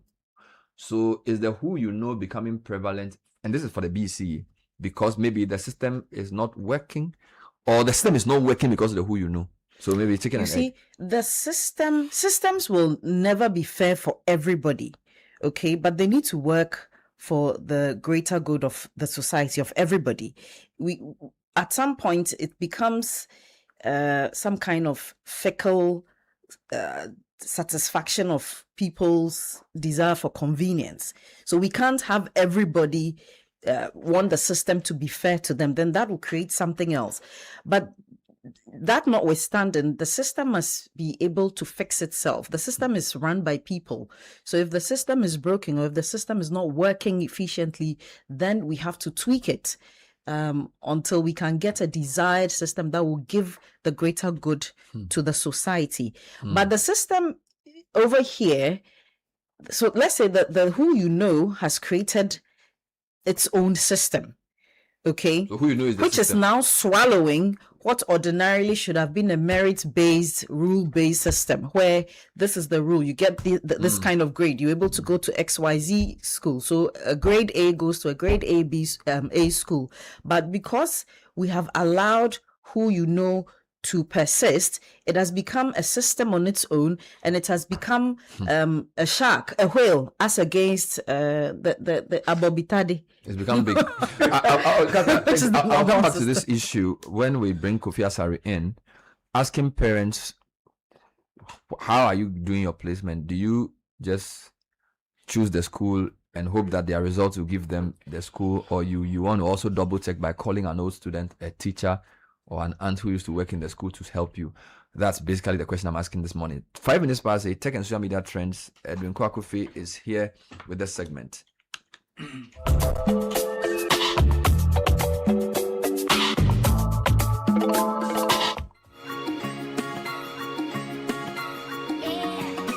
All right, so Edwin, welcome. Good morning. Thank you very much, Bernard. Good morning to you. I'm going to start on a really dark note, because yesterday there was an accident on the Birimsu Bridge on the N6 highway. Accra Kumasi again. Yes, yeah, which resulted in the deaths of 2 people and with 7 other people injured as well. It was a terrible scene. If you've seen the pictures and the videos that have been shared online, it involved a bus, a passenger bus, a loaded articulated truck, and a couple of fuel tankers and a sedan as well. So terrible accidents which involved about 5 vehicles. Unfortunately, 2 people have died. It caused a lot of traffic on the road, led to a lot of diversions. But the terrible news is that 2 people have lost their lives in that accident. Yes, unfortunately. So that's trending. Birimsu Bridge is trending on social media because people are sharing the pictures and videos of the incident and just discussing it online. Accra Kumasi Road. Yes, the Accra Kumasi Road. Also trending, a couple of topics, Iyoko and Dennis Miracles Abuaje, because we heard yesterday that the High Court had ordered the freezing of 5 bank accounts and 4 landed properties belonging to the special aid to the NPP flag bearer, who was also the executive secretary of the Interministerial Coordinating Committee on Decentralization. So he's been investigated over alleged procurement-related illegalities amounting to about 55 million Ghana cedis. He was recently released from Iyoko custody after meeting his bail conditions. But the thing that's got people talking is the freezing of his assets, the landed properties and the accounts. Obviously, we have no, it's only speculation at this point, but that's what people are doing, speculating about how he managed to get these properties while in office, allegedly. So we have no proof of this, but this is the conversation people are having online, which is generating a lot of debate and discussions. Let's move over from that to 2 Ghana cedis, which is trending. 2 Ghana cedis? Yes, 2 Ghana cedis trending because... Oh, the fuel price reduction. Yes, President Mahama has ordered the 2 Ghana cedi reduction in the price of diesel per litre for a month. 2 cedis per litre. 2 cedis per litre for a whole month. And this is to cushion Ghanaians, because recently we've seen the prices of diesel shoot up astronomically. 26 pesos. Yes, partly because of the tensions in the Middle East. And this has been done to cushion Ghanaians and prevent any price hikes in transport fares, because the GPRTU had been hinting of a 30% increase recently. So they are now reviewing that decision after the intervention of the president, and obviously a lot of Ghanaians are happy. Critics are saying that it's only artificial and that it's not going to solve the actual problem, which they feel is the mismanagement of the sector by the government. So that is a conversation. Well, as you know, government, those things are not free. Ultimately, you pay for it one way or the other. So, we remember Nanado's government. They came to tell us free electricity after COVID. It wasn't long after Kojo Bunkuma came and said, Charlie, we had to pay for it. So let's have that at the back of our minds. Government will certainly come back with some way of taking it back. Collecting it back. Okay, and my final trending topic, it's a video that popped up online over the weekend. The conversation is continuing, and it's good that I have a couple of lawyers in the studio who can help us with this explanation. It was a driver who was stopped by an MTTD officer, and he was asked to produce his license, and he said that the law only mandates him to show his license and not give it to the officer, and this led to a whole altercation between him and the officers on duty, because he refused to give his license out. Yes, until the very he said he was only mandated to show the license, and there's been a lot of discussion about whether that is legal. That is actually the officer want it for. At least you are supposed to inspect that he has it. So what do you want to collect it for? Yeah. So I do know it's a property of the state, but does that mean you should take it from the person? Yeah, that's because if you take it from the person and he meets another police person, how is he going to show that he has a license? Exactly. Which is unless he gives you an extract. I mean, why is he taking it from you? Why is he taking it? So people were, of course, on the side of the driver because they felt that there's no reason for the officer to demand and take the license, because, as you said, how is he going to drive any further? When he meets other officers, what is he going to do if his license has been taken? So I was wondering if any of the Mami lawyer, let's talk to us. I mean, I saw this video. For me, this is really much ado about nothing. Okay, I really didn't want to be drawn into that conversation. You see, regardless of what the law says, we are in a community. Okay, I don't belong to either side, whether the police or the driver. We exist with people. So what is important is that you're able to commune with the people that you are in a community with. You function. Okay. So the law says show it to the person. What did you achieve? Remember that law is not a certain entitlement you are supposed to carry around. It's supposed to assist society function. And so at the end of the day, you have to ask yourself, what is the objective? Exactly. So it was, for me, it was unnecessary. I think the two of them misconducted themselves unnecessarily. In the way the driver conducted himself with the police officer was so disrespectful, and the police officer also seemed to have held the disrespect and was acting in a vindictive manner. I'm going to sit in your car throughout. All of this is unnecessary. What is the purpose of the law? Charlie, you have finished the story. Thank you very much. But it's tech news, and I'm going back to your discussion about BEC and school placement, because there's a wonderful app that's been developed by a Ghanaian to help our students determine which school they want to go to. Is it? As Sukumo. Suku meaning? Sukumo, the way to school. Sukumo. Spelling. Sukumor. Sukumor. Yeah, Sukumo. By Kosi Edwin, it be something. He's a British everman.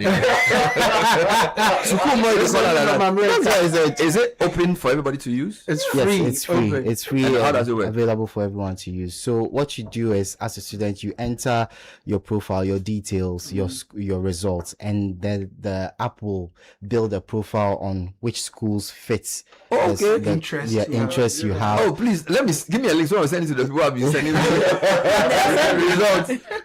Oh, good. Yes. So you put your results in, Yes. And then it will tell you the caliber of school you can get. The caliber of school and the courses that you want to study and which one This is would for what best level?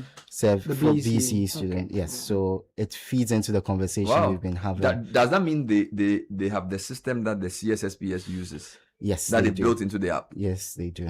But it should be a nationwide app. It's a wonderfully it should be designed app. Is it officially sanctioned by the CSSPS? Well, we don't know about that, but it's a very helpful app that I feel a lot of our students. Caleb, I'll need to give you jump a on. couple of results to put inside. No problem. And then we'll check where if it falls into pre-sec, fine. Because Charlie, the pressure is not easy. Yeah, I'm trying it right now. Yeah, I've sent the link. It's on the page. Sukumo. So SUKUMOR. Yeah, you build your profile, you put in your results, the courses you want to read. It will help you see the schools that are available, the classes of various categories. So have you done it right now? Don't mention the name of the person. I don't have the results, so I have plenty of results. I'm going to send you some results. Okay, send me some. People have sent me results, pal. They want to go to presec. They say they want. Is it better? They want to go to your school. They say my nephew wants to go to your school. Uncle, I didn't know the school was for me. Uncle, I want to go to presec. If the headmaster is listening, you should give me quota because the way people think I'm very strong in the school, pal. They should give you equity. Yeah, because the way people believe that I am powerful in the school, is if serious, pal. What if you haven't used the power?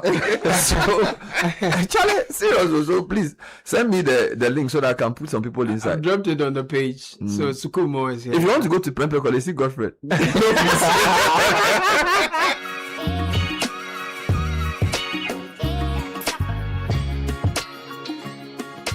If I become a millionaire, I will put a huge billboard right next to my ex's house saying, look at me now, I hate it. As for me, I'm quitting my job in Star. Mr.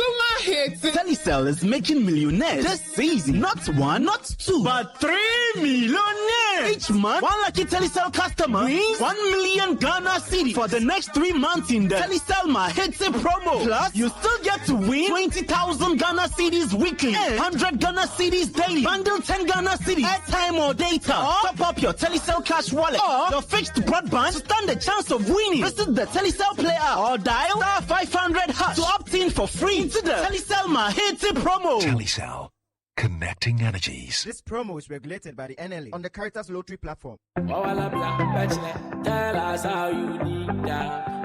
Enterprise life, Wash I say and then if you be blame, why you be that? May you know, and I like how I am cool, bravo. Obisi in the air, bravo. Obisi, she and Ganyo. Obisi, the Netila. Also, your papa be a messiano, or remedy the sick cafiano. Now will be a enterprise life, wash the share my woe. It's to tell us how you want, tell us how you need them. Insurance. Your preference, your advantage. Tell us how you want it. Enterprise Life. 25 years strong, rooted in love, driven by you. Defining the future together. Enterprise, your advantage. Before, paying my supplier in Guangzhou be wahala. Forest Bureau, bad rates. Part of your profits just vanishes like that. Transaction declined. Hotel booking declined. Hey! Even a small candle I'm purchasing online. And also, I'm still counting peso exchange at checkout. Scared to carry cash at night. Union Pay got you covered. Yes, Union Pay. Direct payment to China. Demu, no middleman. Profit stays in my business. Online shopping, subscriptions, travel bookings. No wahala. Supermarket, fuel, school fees, works every time. Union Pay, accepted in 183 countries and regions. Works where your life works for traders, dreamers, and everyday Ghanaians alike. Visit your bank today. Ask for your Union Pay card. Union Pay, your way. I've got Inshira's milk. Check. I've got her Cerelac. Check. Okay, Inshira. Let's do this.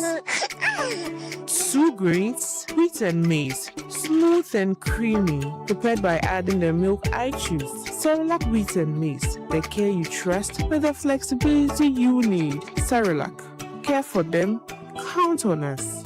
This advert is FDA approved. When I hear the engine make that vroom,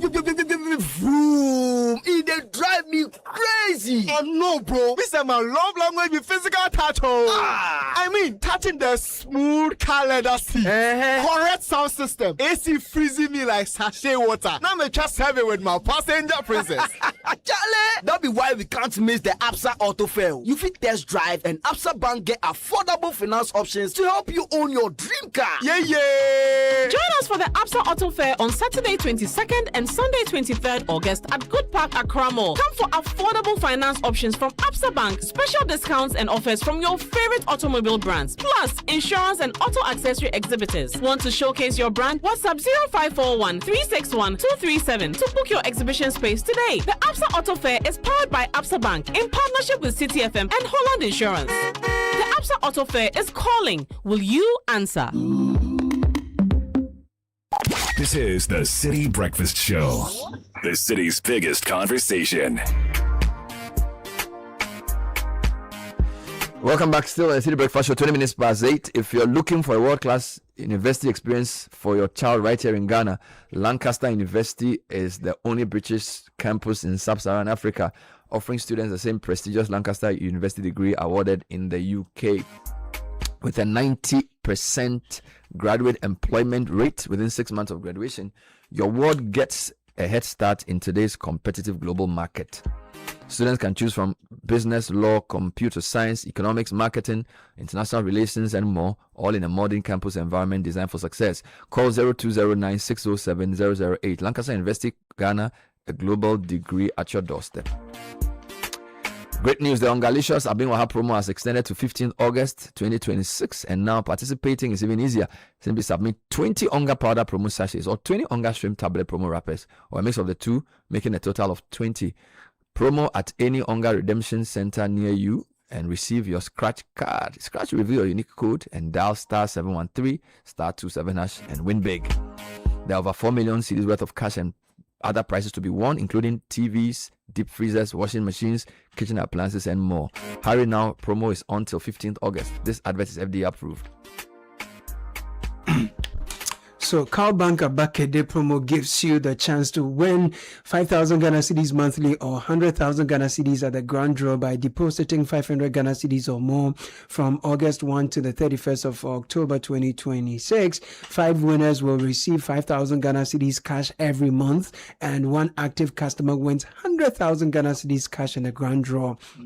Deposit 500 Ghana cedis or more and stay fully active. The more you deposit, the better your chances of winning. Promo runs from August 1 to the October 31, 2026. So use the CalBank app or USSD via mobile money to deposit money or visit any of our branches or agents. You can also use any cash accepting ATM. CalBank, forward together.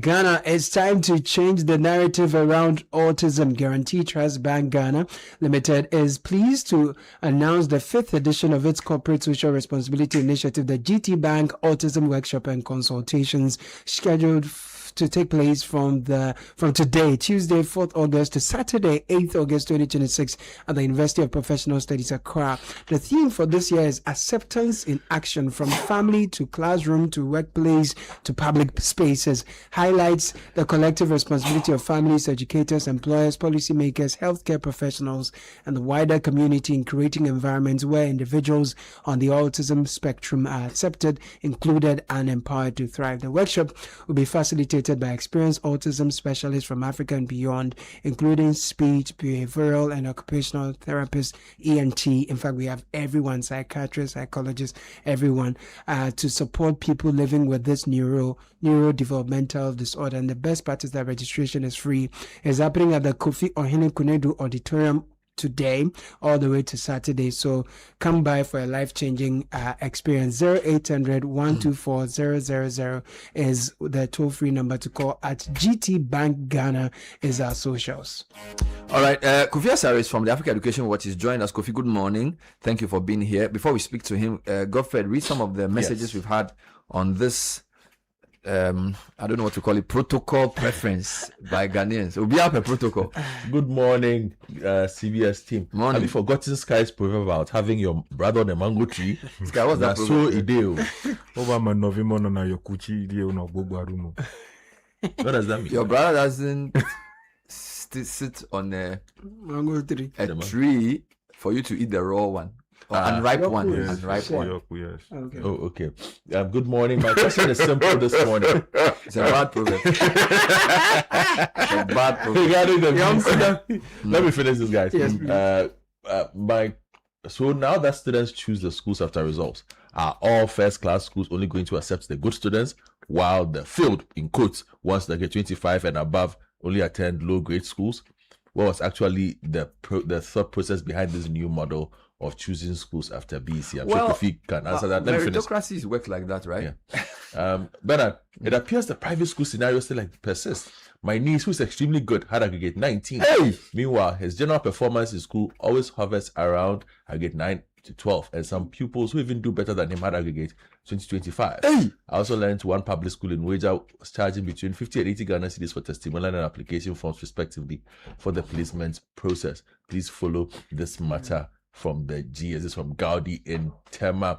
I have a worry I need guidance on this morning. Mm-hmm. My son wrote the BEC as a private student, but has not been able to access his results. I went to IEC to check yesterday. I was told that private students' results are yet to be released. Meanwhile, the school selection window is fast closing. How do we navigate this? Are we deliberately being cut out? Okay, that's a good one. This one says, please ask Edwatch to explain the new grading system, which is causing so much dissatisfaction among parents and students. The student may not be bad academically, but the new system has tightened the competition to the point that the student may get 80% and still get grade 2 or worse. I stand to be corrected. This is from Mr. Kakra. Let's start from there. Kofi, thanks for coming. There's actually a lot of questions around. A man called me yesterday and said his daughter's school, which is a private school in Accra, they wrote 30 mocks from GSS 2. 30 mocks till they wrote BEC. And in those mocks, his daughter was always getting between grade 6 or 7. And I think she got 12 or 15 or something. And he doesn't believe it. You get it? And there's a lot of people saying that. Somebody said his daughter got 9 to 12 in mocks and he's getting 19. Is it the standardizing system that creates such results? Well, morning once again, and morning to your audience. Examination, every examination comes with different stress levels and different preparation. Okay, so I'll just focus on stress levels and then different preparation. So, with the way the assessment instruments are designed, you know, and vis-a-vis how prepared the student is for the exam, there may be unanticipated stress levels involved. Okay. Some students also do very well in school, but then immediately they get into an external environment to undergo assessment. They respond, you know, not too good to that environment compared to their local school environment. And so every examination is seen in their own respect. You can't say that I did 30 or 4 or 5 mocks, I did well. 30 mocks. So I have to 30 mocks. 30 mocks. And then because of that, I have to also get the same A or so in the BC. So it doesn't look like that. It may be different. That is one. Okay. Stress level differ for every examination, and also level of preparation also may differ. Apart from that, there are many intervening factors that can also impact on one's performance in a particular examination. I won't mention the name of the school, but a year or two ago, I spoke to a candidate, and this candidate I knew. I mean, someone who was related to me. I think in 2024. And then while he was grieving about it, she was grieving about her results. I thought that she was better than the results. That's what happened. Because she attends one good school, private school. She told me that, she had gone to go and write this in this particular paper. But then when they started, then they send them this to copy. You understand? And so you send them something to copy. Yes, which is normal. So it's normal, of course. So at that point, you become confused because of the level at which collusion is organized. So your school sends you this to copy. Okay, not in the middle, but then a quarter through the paper. While you yourself, you have this that you have planned for. So when you have that situation, there is a conflict of, there's a conflict of ideas. What should I write? What I think is right, or what my school has prepared. You understand? So I'm just giving you one example of intervening factors that can work for or work against your performance. And so it's difficult to compare examinations over time, especially when you are doing some at the school level. Some are mocks, and then this particular one is an external assessment.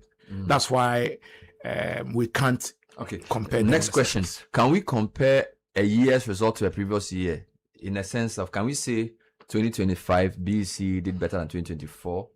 Or because the standardizing system is year specific, year-on-year comparisons may not be useful? Regardless, whether it's standardizing or whether it's a criteria reference, regardless, you can't compare, in my opinion, you can't scientifically compare examination results over time. And so anytime we are doing analysis of VC and what's the result at the do, we keep saying that, yes, even though we are comparing pass rates, in total, you can't be comparing results in the sense that examinations come with different stress levels, as I mentioned. Okay, the maths paper for BC last year may not have been the same as may not have had the same stress level as the maths paper of BC last 2 years. And we all saw what happened in the last year's WASI, right? When you see the maths paper, someone will tell you it looks like an English paper. Yes, there was a significant departure from the normal way of asking questions. This was more applied, and they struggled. So there's always a limitation, even though we always want to compare for evaluation purposes, for assessment purposes. That's fine, but there's a limitation. So there's a caveat to which that approach is sacrosanct. Apart from the different stress levels of every assessment, you also again will have intervening factors. It could be that examination malpractice happened heavily in some places, which aided or didn't go well for some candidates. You understand? I will tell you a story. I know a candidate who attended one of the prominent public basic schools in Ghana. But then private schools in Ghana. But when it got to the time they were writing the BC, the parents opted to register the student in a public school because of category A choice, category A opportunities for placement. Registered the student in a school around the Ayawa, so a very basic the Nima area, public school. The Nima area. It happened that the private school the girl was attending, the local language taught there was Tree. So she had learned Tree for 2 years. Now year 3, she goes here, and then the BC being written in that school is English. What do you mean? The local language? Sorry, Ga. The local language there is Ga. The schools around the Nima area is Ga. The man didn't do his research well. Well, but the girl had 4 in the Ga. Yes, and so when she was asked, "Hey, how did you pull this through?" So they taught us. They taught us the Ga in the exam room. Yeah, I'm talking about intervening. So that's an intervening factor that worked for someone who couldn't even speak Ga. I was able to just get 4. You understand? So intervening factors also can impact. So you can't just compare results over time. The final one is like COVID. We had BECs and WASIs that were written outside COVID. And we have some that were written within COVID. And so we know how the pandemic effect impacted. So every year is different. Every year. Now let me read a message and then your comment. So this one is a long one. Bernard, the BEC grading system doesn't allow for year-on-year comparison. The standard grading system is a norm reference method used by WAEC to rank student performance on a 1 to 9 scale based on how candidates score relative to one another. Fixed percentage of students cohorts are assigned to each band rather than relying on fixed score cutoffs. Grade 1. So he said here here are how the 9 bands are distributed. Grade 1, top 4% of the student cohort, highest performance. Grade 2, next 7% of candidates. Grade 3, next 12% of candidates. Grade 4, next 17% of candidates. Grade 5, middle 20% of candidates, average. Grade 6, next 17% of candidates. Grade 7, next 12%. Grade 8. Yeah, it goes all the way to 9. So then the last 4%. He concludes. Yeah.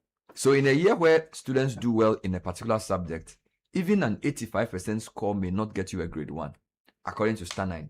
Is this correct? What he has read? Yeah, so Star 9 simply says that no matter how well you do, 4%, only 4% will get 1. And no matter how well you do, you still have 4% getting 9. That's What is the logic of that? So are we testing distribution or we are testing knowledge? So to begin with, so the idea was, well, it adapts this non-reference bell curve thing to distribute assessment outcomes. No more distribution. You understand? To distribute assessment outcomes. There are proponents, there are benefits and disbenefits of Star 9. People believe that when you are having assessment of this nature, where basically you are using it for school placement, it is not a formative assessment. It is not your assessment that you are using to diagnose gaps in learning and take remedial measures based on that.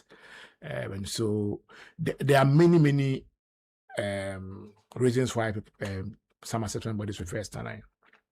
In the same way, there are many reasons why some assessment bodies prefer the criterion reference one, which is 80 is A. I'll give you an example.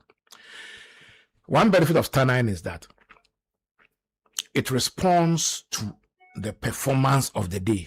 Of the cohort. Of the cohort. It responds to it. It's not saying that 80 is A, so get A at all costs to get 80 at all costs to get A, whether the paper was hard or not.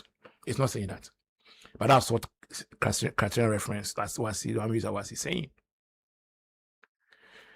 Okay, so if the exam was favorable, you find that you will get 95, but you may not have 1. You have 2, because you don't fall within the first 4%. So they are looking for the best 4%. Well, it is flexible because it responds to the performance. My challenge is that if you are marking a script in Joje and you are marking another script at Akosombo, I feel like it may be that the examiners also standing their what I mean. They use the Star 9 reference for their scripts because they are different examiners.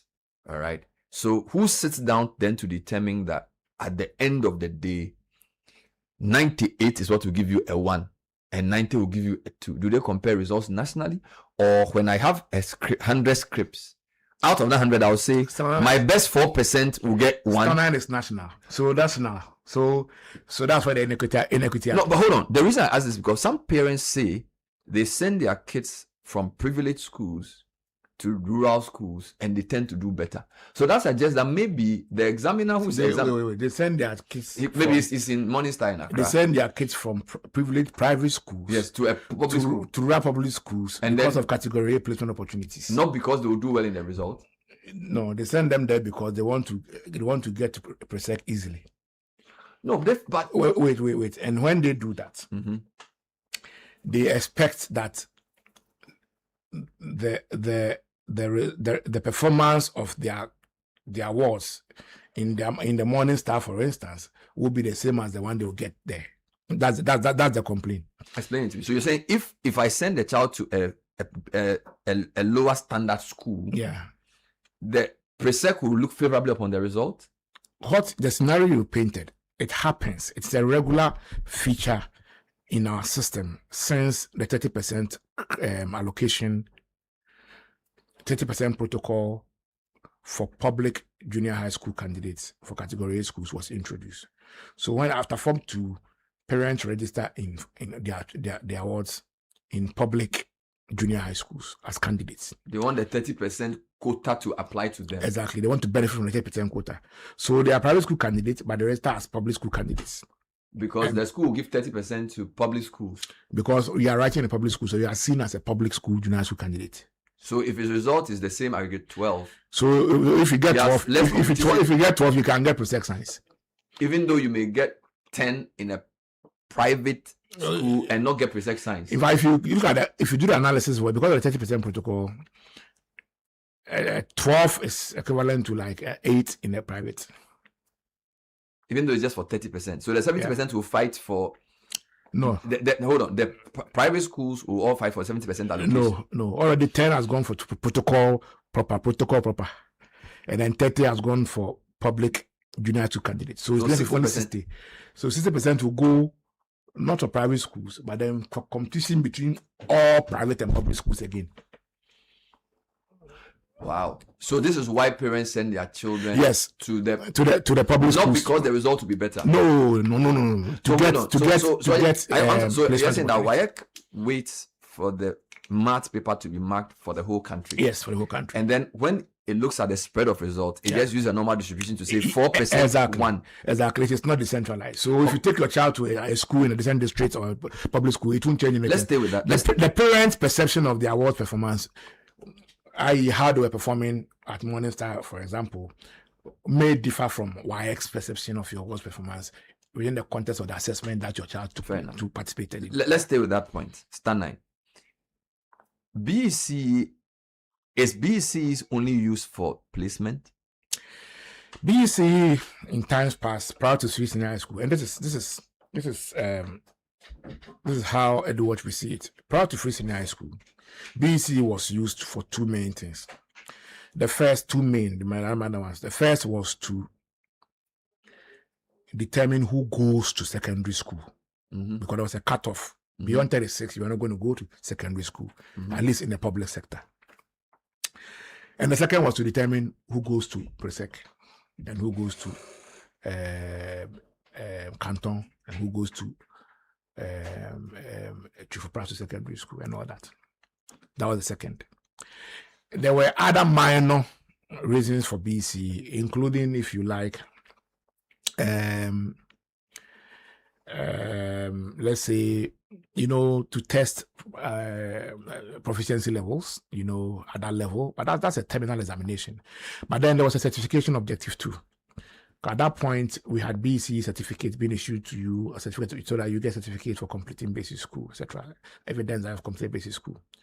That time, basic education was the minimum policy recommended level of education that every Ghanaian was to attain. There was no free senior high school. Do you understand?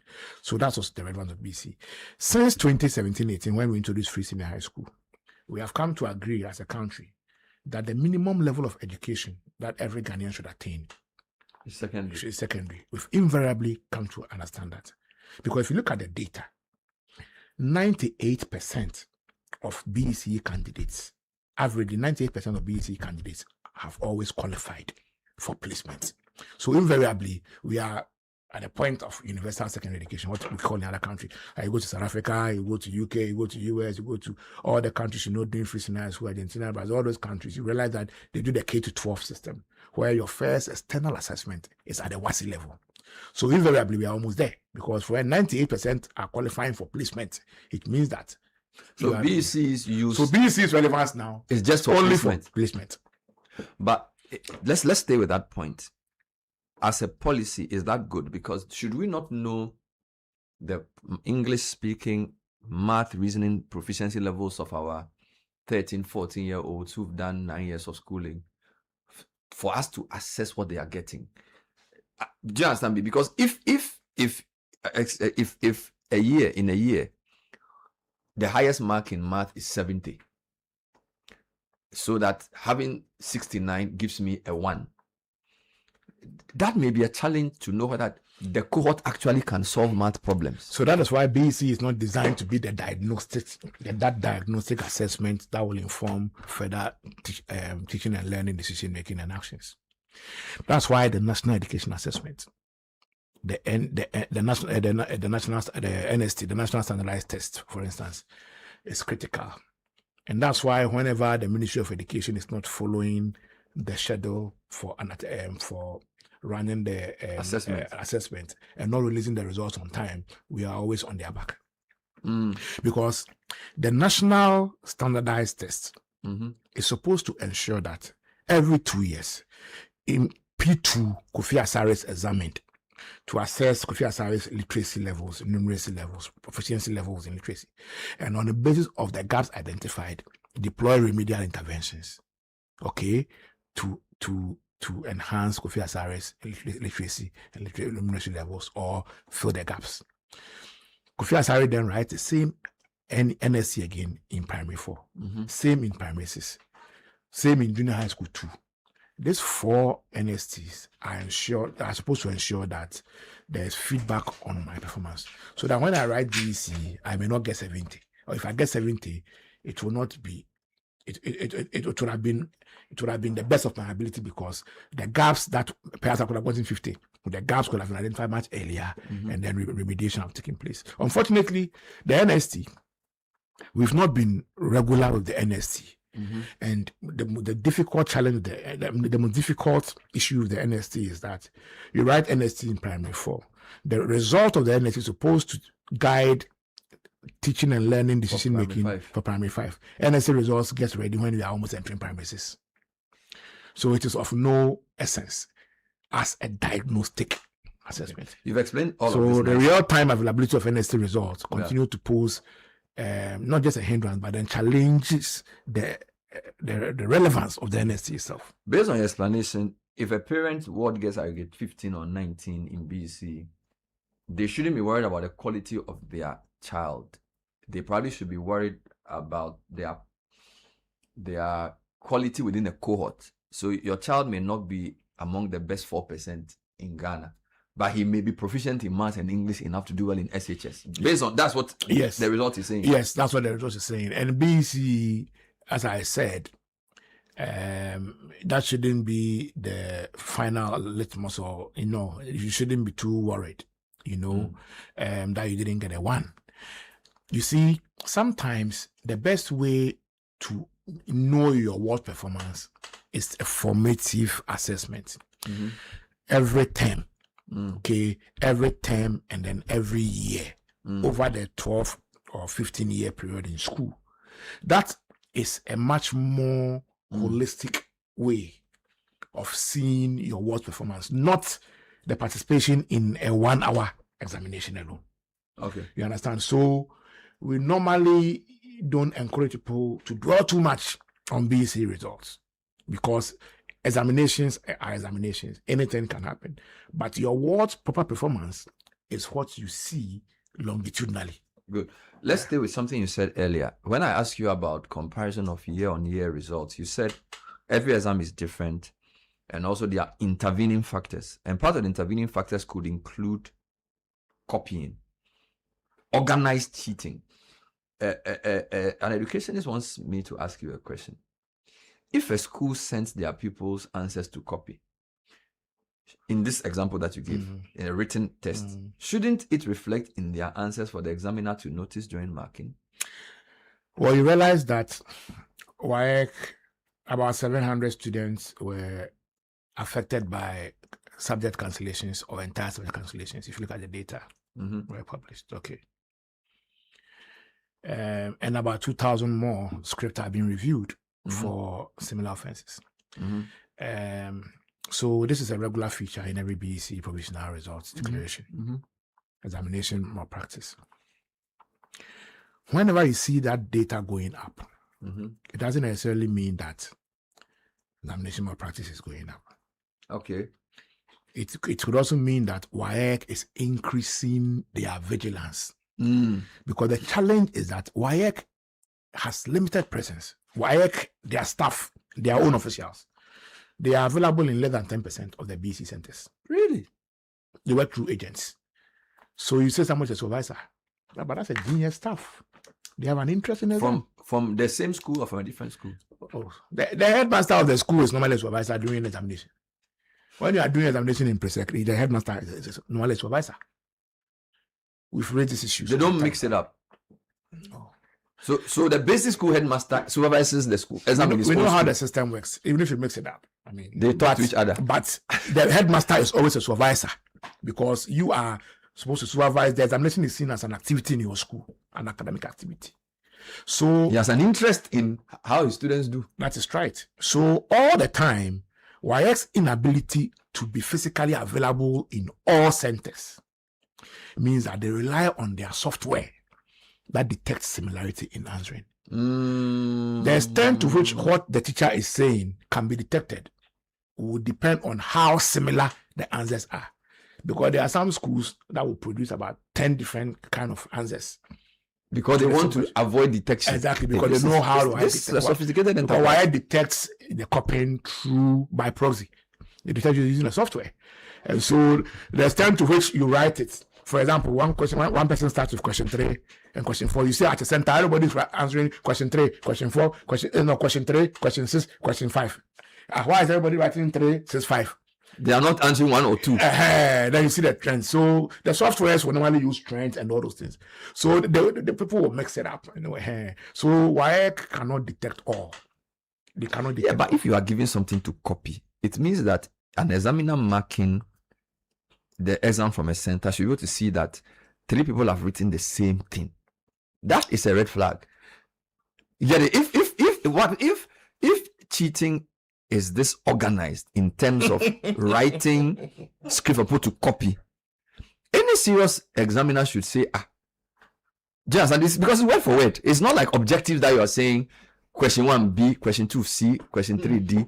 This one, the person is written the script and you are copying it. So if 10 people have copied the same script, the person marking should go to say that this is for the written one. Yeah. Yes, but you should also know, Bernard, that because of the way collusion is very, very much entrenched in some schools, they have mastered the arts of beating WAEC. So they won't write it the way you are saying it. They won't write it that way. They'll write the questions in different ways. So that becomes difficult. If you are writing maths, maths is actually virtually a formula and a process, right? Yeah. So invariably you might have similar answers, isn't it? You can't. So maths is difficult to.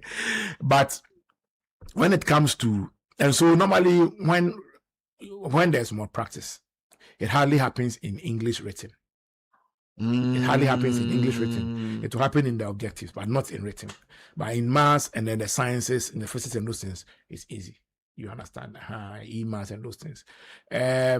It's difficult, but I will tell you that every time you see WAEC cancelling results of X number of people, at Edward, our analysis shows that up to 98%, for WASI especially, up to 98% of the cancellations are the result of the software detecting it, and only 2% the result of vigilance in the examination room. So it tells you that in terms of what happens in the examination room, there. So WAEC is blind to what they don't know. They can't manage what happens in the exam room. They don't have the human resource. They are under-resourced. Because if they don't have the human resource to deploy, they will have to definitely rely on junior staff who are already available in the schools. That's why they rely on them. And then also the private school staff, they rely on them as invigilators, as supervisors. So WAEC does. They do their best by deploying what they call roving monitors, or the nomenclature may differ, but they are roving monitors. They move from here to here so that you can go about 2 or 3 or 4 centers in a particular paper. But even that, within the organized schemes, by the time the guy gets here, the people who are involved will say, how we do it in 30 minutes time. So they already have the itinerary. So you hear WAEC complaining that we got to this school, we were not allowed to enter the school from the main gate. Main gate was blocked and all that. Those WAEC cannot enter a school during an exam that they are organizing. It happens many times, and then they will go and report to the police. By the time WAEC brings the police, people have finished everything, tidied the police, and then now they open a school gate. They are done because these are roving people. They are not stationed. So WAEC organization of the exam itself is a problem. Their human resource capacity to monitor physically is hugely constricted. In 2024, when we did our WASI analysis, we realized that they were available in, I think, only 20% of the WASI centers, for instance. But BC has WASI, how many centers? About 1,000. BC is it's 10 more. times So more. BC, the cheating can be more. So it's difficult to have less My other everywhere. question is, so this cheating we are talking about, are parents aware? Yeah, my parents are the main sponsors of the cheating, especially at the BC level. They sponsor it. But the cheating happens because people pay. Didn't you watch the documentary G8 Probe, our partners did in the Accra Metro schools last year? They did a documentary. And then my friend Francisca led the investigative journalist led the documentary. They did a documentary. We saw what happened. It was live, full. We saw how the monies are collected. So parents give money to the awards. Who pay to teachers? Who pay to some teachers and then invigilators. And then there's normally someone at the education office who is coordinating because the person has an idea about the itinerary of the WAEC officials. So they'll say, so they're able to, on the basis of that information, give prior knowledge. That he won't come till 10:30. Yes. So you have to do everything by 8. So that person is the coordinator of the, and then it's always a well organized. Did it lead to any arrest? In this case, I'm not aware of anybody who was dismissed. We Sorry, when GES. did this documentary come out? It was done in September of 2025. And you aired it? Yeah, September 2025. So a year ago? Yeah, a year ago. And we don't know if anybody was arrested. By the time they were writing BC, everybody was still at post. We petitioned the GS again. This happened in Accra Metro. You go to YouTube and just type the name of the documentary is called the Dark World, BC Dark World. Yeah. Governor, are you listening? A documentary was done showing the system and nobody was punished. I've seen it, yeah. Then maybe we should just close down the country and go and sleep. Oh, Debbie.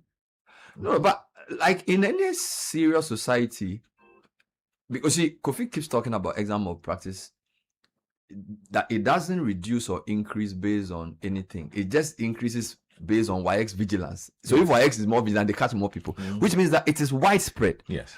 Kofi, my concern is that how systemic, I don't even know how to do this. You know, how deep, because if an exam's integrity cannot be guaranteed in terms of the student giving a fair view of what they know, what's the value of the education we are giving our kids? There's no point, right? I think exam integrity issues will not be 100%. There will be integrity gaps. Every system faces challenges. What is important is the system response to the challenges. In our case, WAEC has been very firm within its might and its capacity to deal with examination malpractice, and that provides us with some level of assurance that, given enhanced capacity, WAEC will always do what is right. You understand? But every system has challenges. I mean, India, the education minister in India was forced to resign earlier this week or last week because of leakages in papers and then examination malpractice. And what happened in India, and I was posting it on social media, what struck me about what happened in India was that it was the young people who led the demonstration, 2-week demonstration, to ensure that the Minister of Education resigns over examination malpractice. Yes. It was the young people. In Ghana, the young people who are the beneficiaries, or who perhaps some of them are the beneficiaries or protons within the examination, for rather will insult you. If we talk about malpractice, the first to insult us are some teachers and then some students. In India, the young people are the ones who stood against and said, look, our minister must go because questions were leaking. And so it tells you how society frowns upon or accepts examination malpractice. Our society in Ghana, we don't frown upon examination malpractice. We care about the outcomes. We don't care about the process. Once the person gets a grade 6, we are happy. That means we don't know whether he cheated to get it. Exactly. The ends justifies the means. So that's unfortunately. But I will continue to say that WAEC's capacity to deal with examination malpractice will be enhanced, or will continue to be enhanced, if we invest more in their surveillance systems and then in their monitoring systems and then their human resource. You know, again, GS has a key role to ensure that its response to examination malpractice is timely. Because you see, if examination fraud happens at this scale, as it happened in Accra Metro schools, and after 1 year, This undercover documentary was done in September 2025. No, it was aired then, but it was actually shot during the past BC. As of the time we were writing this year's BC, all the teachers who were in the video were still at post. So it breeds impunity. So we must expedite those processes so that we see you have real-time response to some of these things. All right, we are still talking to Kofi Asare. The City Breakfast Show today is focused on BC, and I'm quite amazed that the examination of practice is so systemic. Let's take some comments. 053-998-699. Kofi, I just wanted you to do something before you go. Whether the school cutoff points and selection issues, because most people are still sending us messages for protocol. They are not sure. This is the first year that you are selecting your school after the exam. Is it supposed to make things easier? Are things getting easier? We've been monitoring the placements since yesterday. There are lessons to be learned from last year. We've seen an expansion in the day schools. We've seen they are now selecting 8 schools, a mix of boarding and day, inclusion of more private schools in the private school category. So, to the extent that the day issues are fixed, and then what we see is just an outline of the process. How the process itself will function after the selection. Okay, is another thing, and so it's early days yet, but we see information to be available. Parents we engaged yesterday are aware of what to do to go to their schools and go through a process. The schools are providing a lot of the education to the parents. Many parents are aware that they have to go to the school and get through the process. And so we hope that the parents are being given the right information when they get to the school. The challenge I have seen is that we've not seen a lot of public education in the media. On the process. Yes, by the GES, TUS service, Ministry of Education. We've not seen that. Especially at the district level, there is very, very limited information.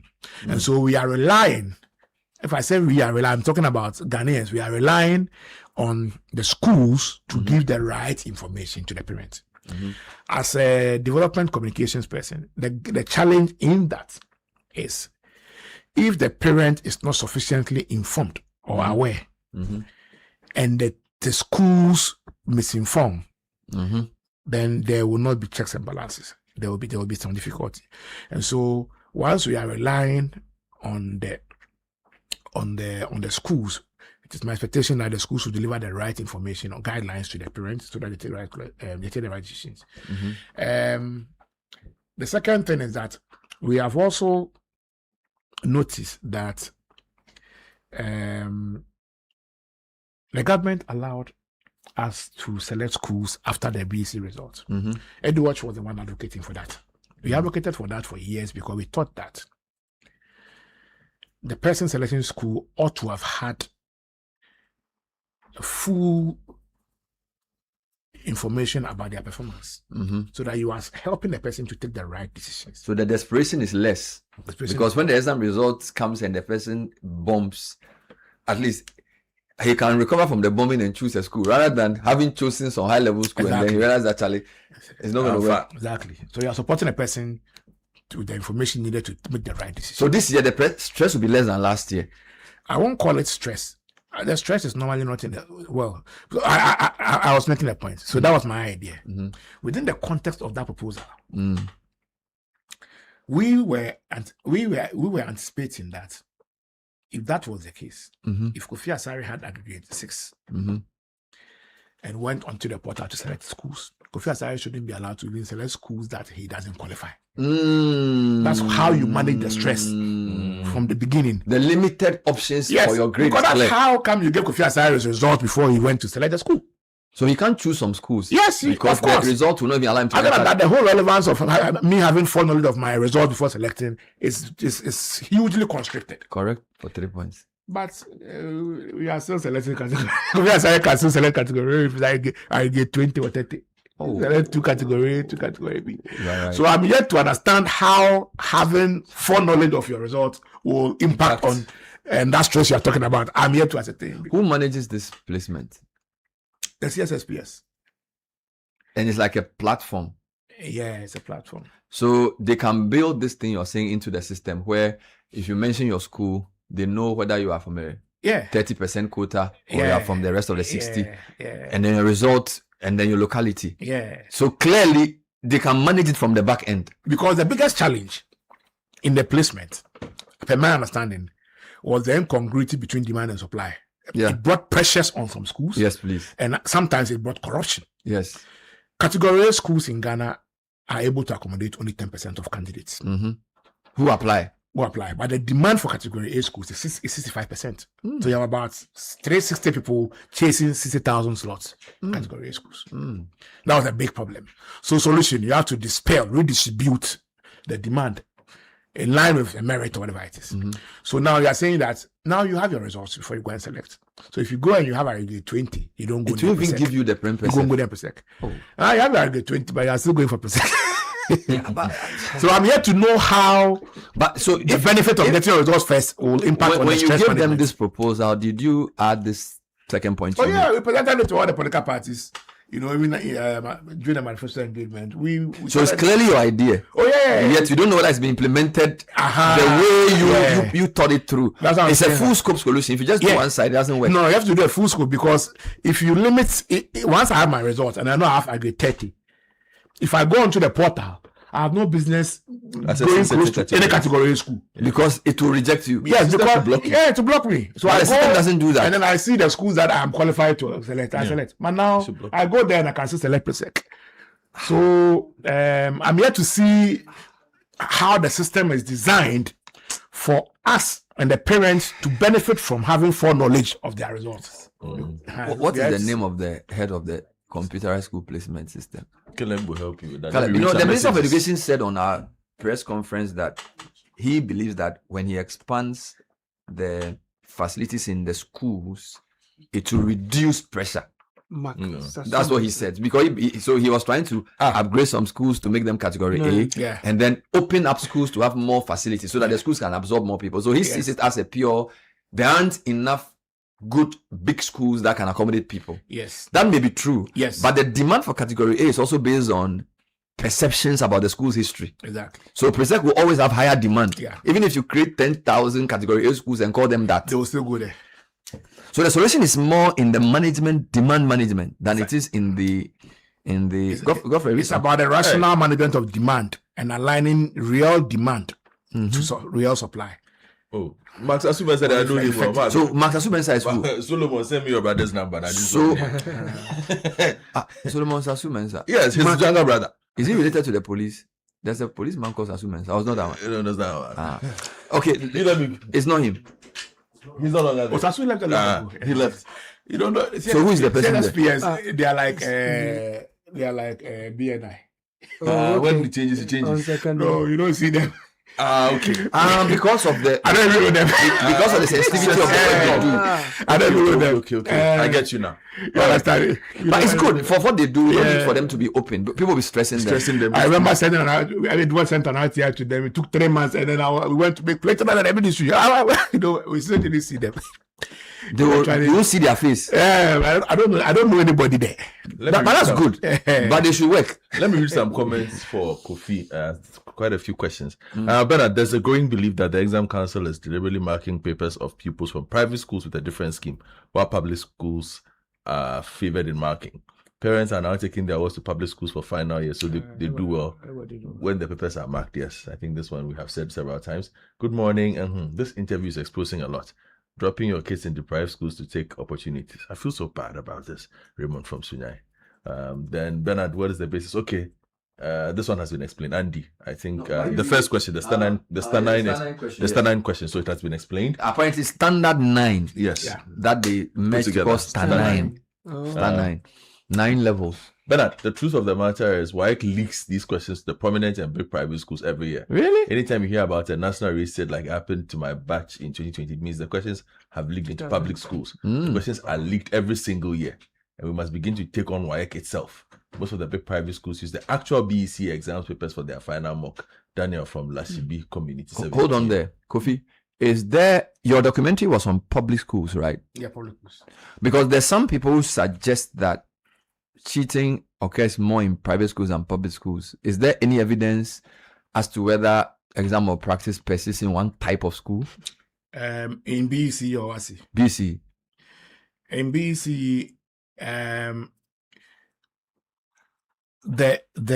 there is no private-public dichotomy when it comes to the magnitude. Okay. It is a subculture. It cuts across. It's a subculture, but to the extent that about 70% of the schools are public.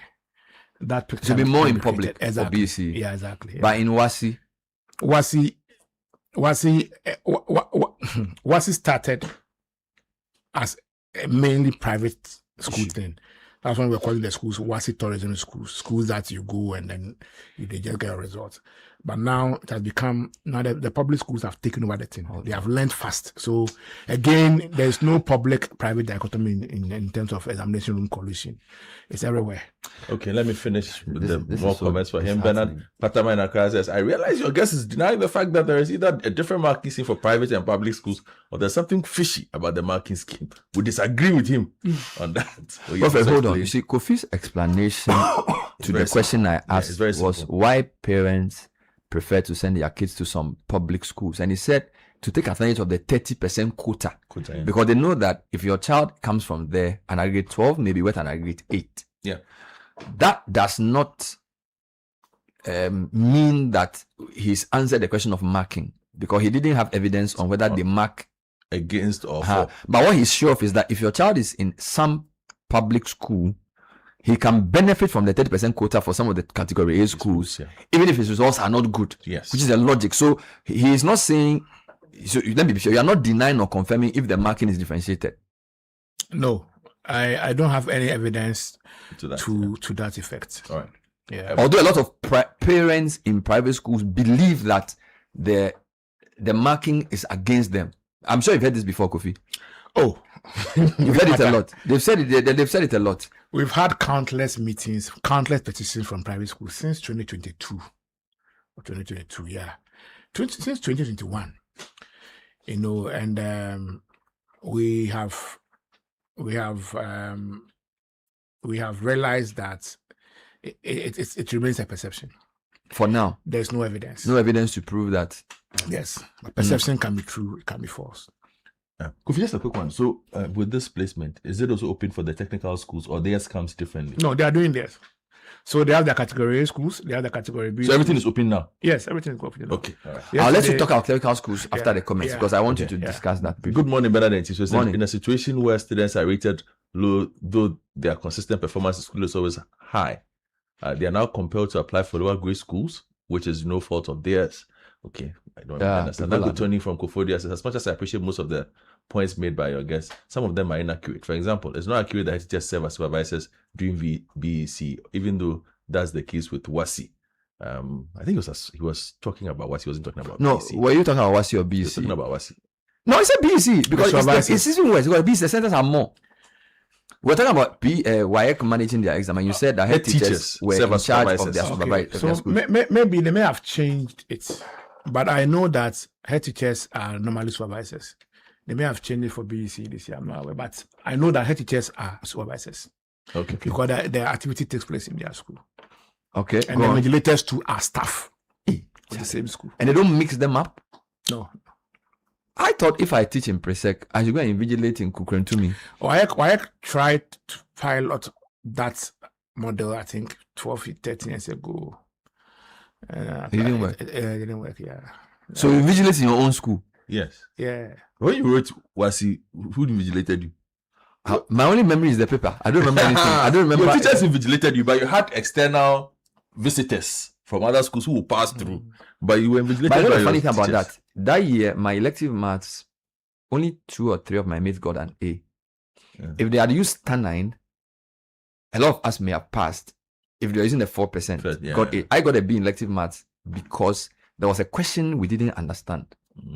If it was BC, based on the B I got, it probably would have been an A. Okay. But based on the one you are saying there, I think what the commenter said, yes, I think he may be right because BEC is not school based; it is center based.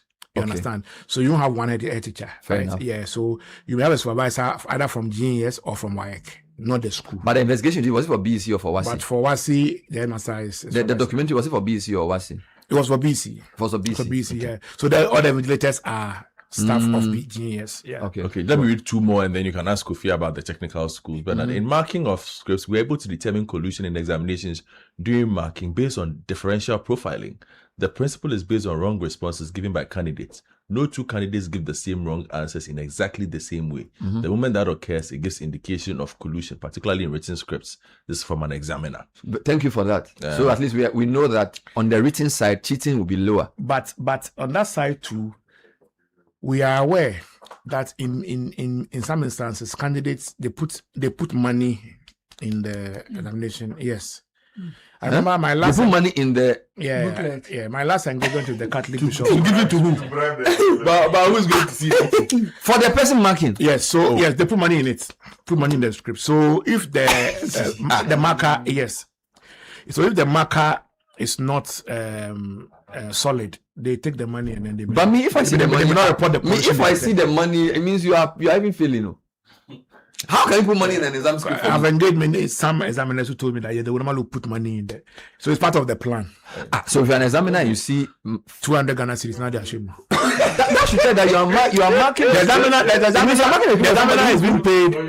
Listen, but you should not. Listen, even the invigilator is getting about 20 Ghana cedis for the paper is invigilating, and that money will be paid after 1.5 years. Hey, oh come on. So about the DA Pro documentary, I told you, if the money we were collecting, it was 2 cedis and 5 cedis. It was 2 cedis and 5 cedis. Teachers. Yes. It was 2 cedis and 5 cedis being collected in the susu box. They were passing around. Everybody was contributing. So if someone puts 200 cedis in just one paper, and the marker is not solid, you may not report on it. But let me wrap this up. We are broken, Sky. This one, and then Kofi can talk about TVETs. Good morning, Bernard. Even in the universities, students now pay for their thesis to be written for them. Kofi's right. It's a societal issue. We are fixated on results than the means, and this applies to all aspects of our lives. Bernard, the exam or practice thing is a very serious organized crime, a very serious one. I've taught at the basic level for more than 15 years, and I've experienced it. In 2015, I decided to gain some experience from BEC invigilation as an invigilator, and that was my first, and has also been my last. I couldn't bear it. From parents to teachers to school heads to the police, almost everyone is involved. It's a shame. This Kwame, a concerned teacher. And we are here doing constitutional review. It won't work. It won't work. It won't work. Why are you changing constitution when parents, teachers, and police are colluding for students? You are corrupting the next generation. So why are you wasting your time doing constitution? We are just joking. We are just joking. Kofi, before you go, it appears TVET has not gotten the attention of a lot of parents because they've not understood it. Yeah. When I interviewed the Minister for Education, he said they were doing some work to revamp some of our TVETs. Talk to me about TVET as a pathway, and also for parents who may feel that their children may not get into the grammar school that they like. A high quality TVET school may actually do better for them than. I think the TVET choice is the TVET is actually a choice. It's not necessarily parents who feel that your ward may not get entry to the general secondary school, but it's about a choice. Let me start from here. 15-24 unemployment is about 30%, and we are struggling with it. We have an education system where we produce about 500,000 secondary school graduates every year. Only 200,000 will go to tertiary. Tertiary, I mean from nursing to teachers training. So 400,000 stay home. No, 200. So 300,000 will not go. That 300,000 is they are the direct feeders into the 32% or so unemployment, on 15-24 unemployment rate.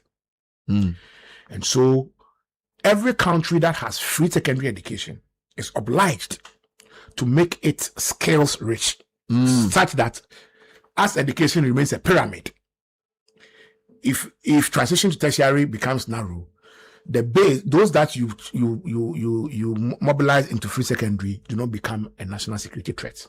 It's always been an advisory to governments running free senior high school.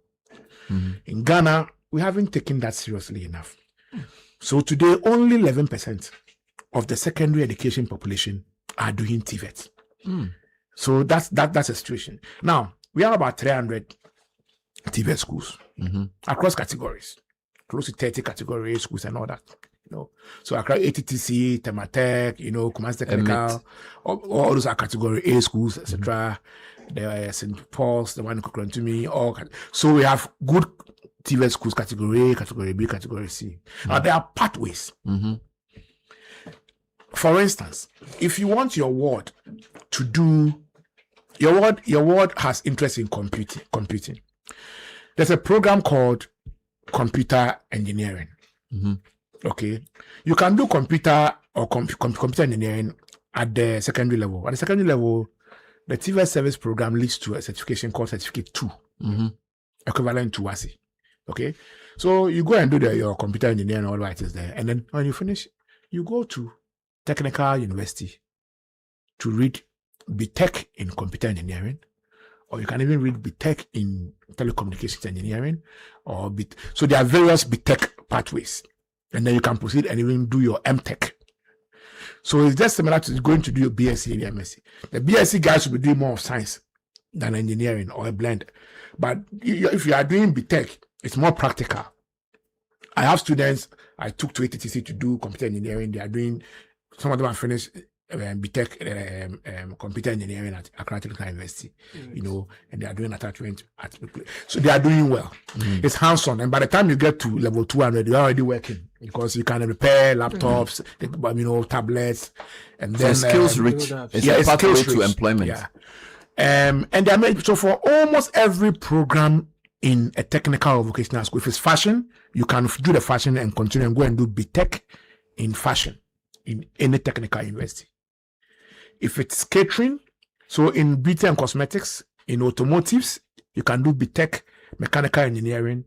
You can do a mechanical engineering in a technical school and complete and go and do a 4-year Bachelor of Technology program in a technical university. So it's a pathway to university if you want. You can go the Master of Technology and also in the same thing. But this is a more practical pathway compared to the general secondary one and then the public university one, which is more theoretical, So because some families know that some families are interested in ensuring that their wards will have some skills they can transition into the world of work with after secondary school, we advise that then go and do a TVET program because it gives you a pathway to the world of work after secondary, even if you don't continue to tertiary. And at any point in time, if you want to continue tertiary, you can always continue. So that's one benefit of choosing the TVET pathway. You have the dual path after secondary. The general secondary one, if you went to GES secondary school or SecTech is not TVET.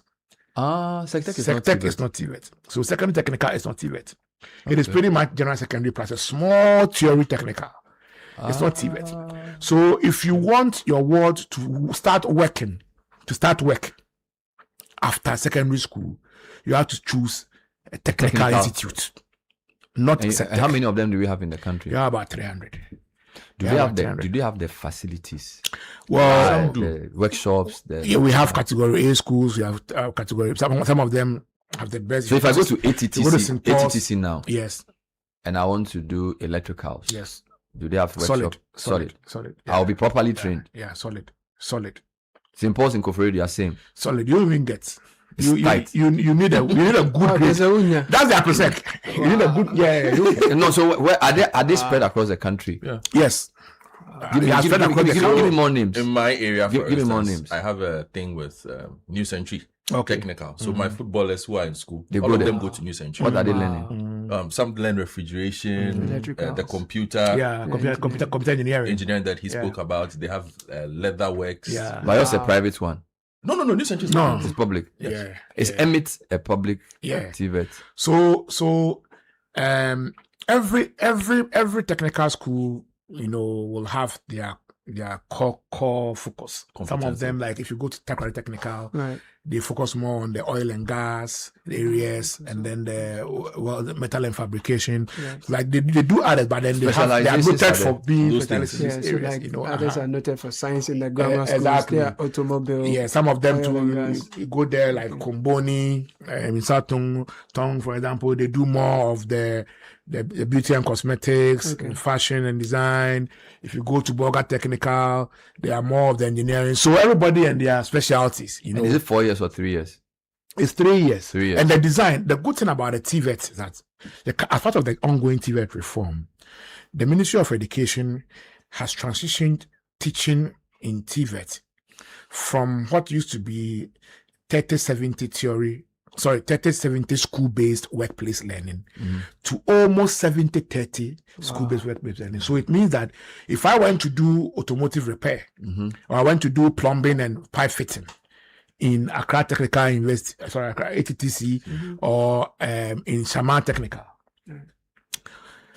what will happen is that I will do 30% of my training in the school, in the workshop, but I'll do 70% of my training working with companies on what we call workplace experience learning arrangements. Wow.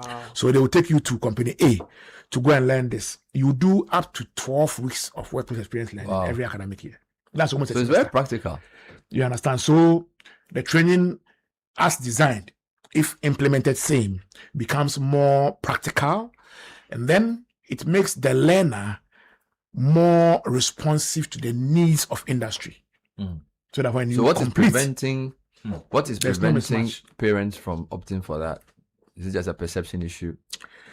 Well, the reality is that the last time I checked, and Edward is working in a couple of TVET schools, we have projects in a couple of TVET schools. I can tell you that one of the key challenges in our TVET schools is overcrowding.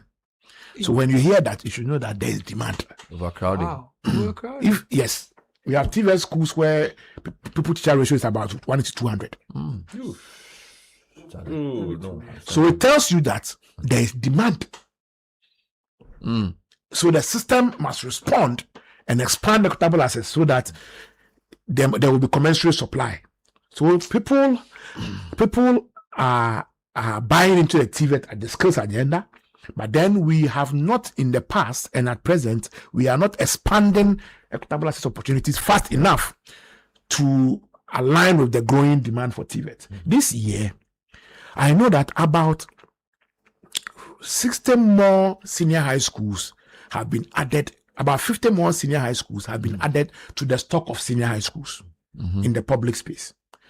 Out of the 50, I think about 36 are TVET schools. Wow. So you see that the expansion is taking much more of a TVET trend. Correct. But the other side of this, because those schools are normally schools built by the local governments, churches in the, and all that. But the other side of it is that those schools are normally not too big. They don't have enough space. They don't have enough space. So they can't take the 1,000 that, So the minister announced that about 30 or so schools under the Star J. He mentioned that about a third or so of the new schools will be TVET schools. The schools will be renovated. A certain portion will be. We have told the ministry that if they really want us to make a good meaning of this I Choose TVET campaign and make sure that Ghana's TVET to secondary ratio matches Western Europe, Eastern Europe, and even Southeastern Asia, which averages 40%, then it means that for us to move from 11 to 40%, we must make sure that if we are building 10 secondary schools, 4 are TVET. TVET. So it grows concurrently. Yes. I haven't seen that in the study. I've seen some numbers giving, but I'm not seeing there should be a certain target. Because if you want to reach 40, which is the standard OECD standard for all countries running free secondary, they make sure that as we are doing free secondary, at least 40% of our students are doing skills-rich programs. So that they will find work to do. Exactly, if they don't progress to tertiary. So we want to see that purposive thing. Because the demand for TVET, I'm telling you, is high. And so we must meet the demand of commensurate expansion in TVET infrastructure. Caleb, end with some comments. Good morning, Bernard and team. Don't be too surprised at the level of cheating in our examinations. This is only a reflection of who we are as a people. We have very little or no morals, hiding under the cloak of religion. We respect and honor success and wealth without checking where they came or how they came about. We have also placed so much premium on qualification on paper than actual work. We are on the wrong moral compass as a nation. Lawyer Alex sent this from Suhum. Bernard, I am an examiner and I disagree that there is a separate marking scheme. There is no differentiation. There is, however, a lot of cheating during exams at the exam hall. So it is not about WAEC leaking questions. It is AI generated answers given to candidates. Ajete, okay, Baba, sure. Oyarifa gravel pit. Okay. CBS Bernard, it's also important to note that 30% public school candidate allocation to category A schools has since been reduced to 15%. But this year, Uncle Tony, the ministry has restored the 30%. It was reduced last year. Okay. But it's now this 30. year, in the guidance I'm seeing from genius, it has reverted to 30%. 30%. Very well. Good morning, Bernard. I am a conveyor for BEC. I've been a conveyor for the BEC for the past 10 years. Malpractice is organized and it's now cancerous. Oof. Good morning, Bernard and team. We don't have different schemes for marking public and private schools. To be honest, the first time I invigilated in 2008, I was stunned at the level of cheating I saw. And since then, I've never invigilated again. I think we've done this. Hey, Charlie, guys, this is a big problem. Yeah. And it's cut. You see, I started working in the rural areas for the first 10 years of my career. Between 2001 and 2009, I was in the rural areas, Central Western region. And I was working with schools, even though I wasn't a teacher. There's one thing I observed. The sociology of BEC cheating is built on, in the rural areas, is built on the mindset that we don't have exercise books. We don't have textbooks here. We don't have enough teachers here. We don't have enough infrastructure here. The only way we can match up with schools in Cape Coast and Accra is that we must support our children. So when they are moving to the center, they travel. All the communities in my village, they all travel to a center for 1 week to write examination. So when they are moving, they do contributions, community contributions to support those who will be responsible for supporting them to cheat. Jesus. You understand? Because that's the only way, that's their own equity mechanism. Exactly. And so I'm reading this comment and he's talking about this thing in 2000. I say, yeah, in 2001. So the things we saw in 2001, 2, 3, 4, 5, 6, 7, 8, 10 in rural areas. Now the everybody is saying, okay, we too also know police on our guard. So everybody, they are competing against each other. It's very, very organized. Very, very. When the numbers WAEC reports as the BC resource cancer, it's very low. Oh, it's laughable. That is. I mean, scratching the surface. But that's what I'm saying, that they are hugely constrained because they are relying on the software. You understand? So they are hugely. Kofi, thank you for your work. We appreciate your time. Kofi Asari is the Chief Executive of the Africa Education Watch, and we hope you've gotten some help in knowing what to do with your ward. We'll take a short break.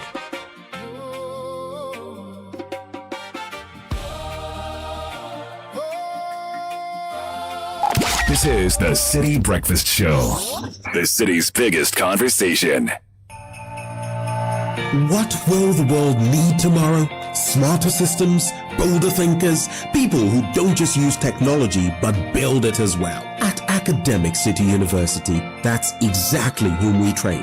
Whether you're starting your undergraduate degree or advancing with a master's program, from business and communication arts to engineering and computational sciences, our programs are built with industry for real-world impact. You won't just graduate with a certificate, you'll graduate ready to solve, build, and lead. The future belongs to those who are prepared. Are you ready? Call 0594 030 308. Academic City University, educating future-ready leaders.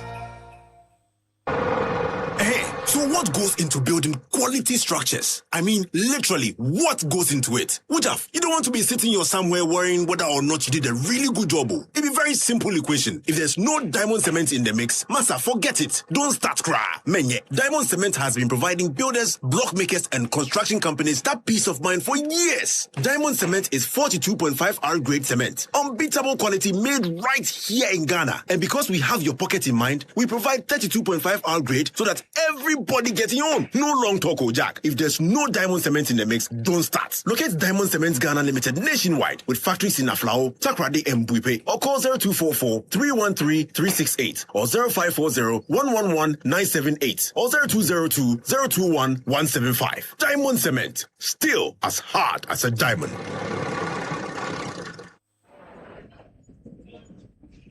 Your attention, please. Flight C8 has been delayed. Again. Madam, can you please point me to the water fountain? And please watch my back and phone whilst I'm gone. You can be a traveler with infinite worries. Hello, Mr. Annan. Your lounge access is ready and your seat is warm. Or you can be a traveler with infinite privileges. Champagne, sir?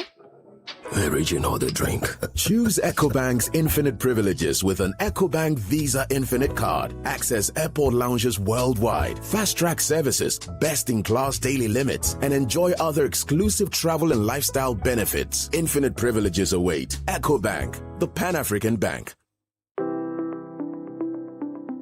Live your dream now at Eden Heights. Move into our beautifully finished and ready to move in 3 and 4 bedroom apartment or penthouses thoughtfully designed for modern living today. Enjoy the serenity of a secure gated community with a fully equipped sports complex, landscape surroundings, ample parking, 24-hour security, reliable backup utilities, and convenient access to shopping, entertainment, and everyday essentials. With up to 3 years interest-free payment plans and mortgage financing options available, owning your dream home has never been easier. And here's the good news. Pay 50% or more and move in today.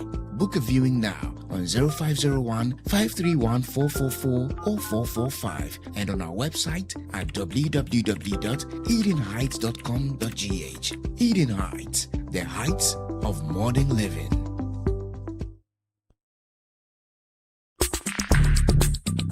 Join the conversation on the City Breakfast Show on Facebook at facebook.com/City97.3, Twitter at twitter.com/City973, and Instagram at instagram.com/City973 with the hashtag CityCBS. This is the City Breakfast Show, the city's biggest conversation.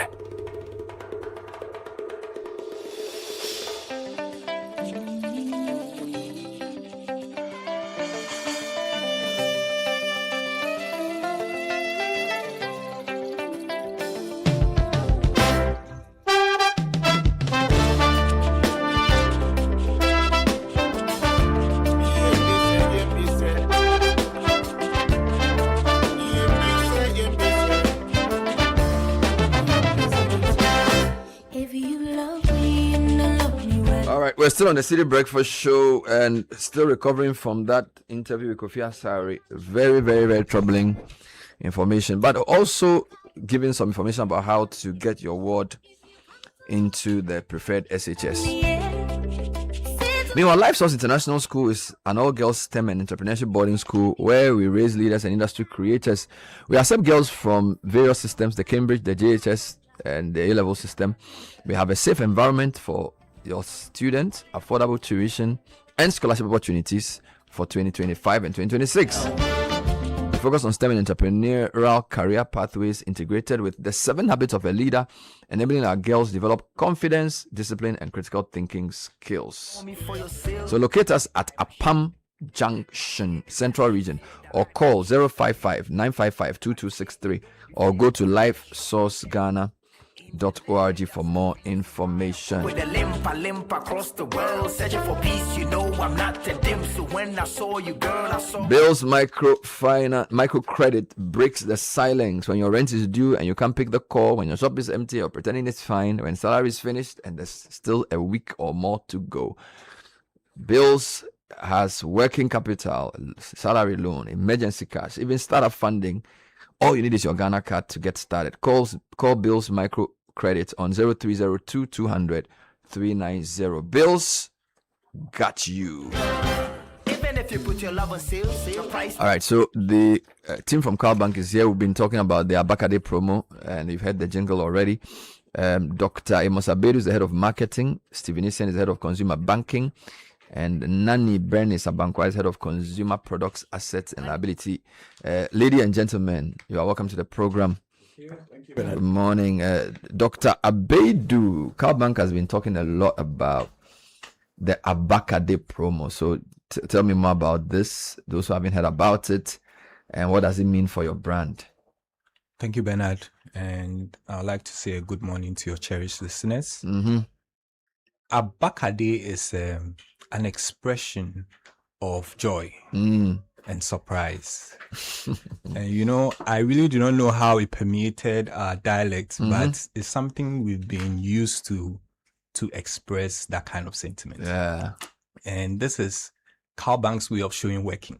Sure. You know, we've been telling our ladies to show working the past couple of weeks, and this is our way of showing working to our clients. And we have some of the most loyal clients over the past number of years throughout the different scenes of the bank's history. Our clients have stuck with us. So this is our way of giving it back to our clients and saying that we appreciate you. But in the same vein, it's also a way of helping our clients build a certain financial resilience. Okay. It goes beyond just putting money in your accounts. You know, financial resilience is built one deposit at a time. So this is what it means for us as a brand, and then to our customers. So I'm still with you. What when you say you are showing working, what is the promo about? Is it like a deposit and win kind of promo? Yep, exactly. It's a deposit and win promo. So we are asking our clients, I'm sure my colleague Stephen will throw more light into the details of the promo, but we are asking our clients to deposit small amounts into the accounts, and they stand a chance of winning big. Okay. 2 monthly draws and 1 grand draw where someone will walk away with huge sum of money. So yeah, this is exciting. So Stephen, tell me more about what one needs to do to qualify for this promo, and if there's anything special you need to enter or register. But that's very simple. I mean, as Amos said, it's just a way of building a culture that we need for young people, old people to save.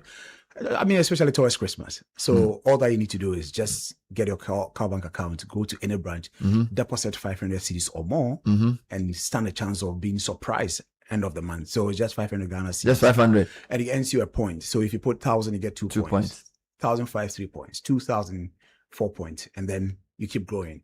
End of the month, those surprise winners will be called, and we'll honor them with a 5,000 Ghana cedis each. Yeah. So does it mean that the more money I deposit, the better my chance of winning? Exactly. Game of chance. So you need to put more. And it's not just focusing on the prize that you win. It's also focusing on how you can save money. Okay. You know, gather some, funds in your account for the big celebrations in Christmas. So is it predominantly a savings account we're talking about? So current account are playing part, platinum are playing part, savings accounts also playing part, all account types in the bank, as you're qualified to drop in your deposits and stand a chance of winning.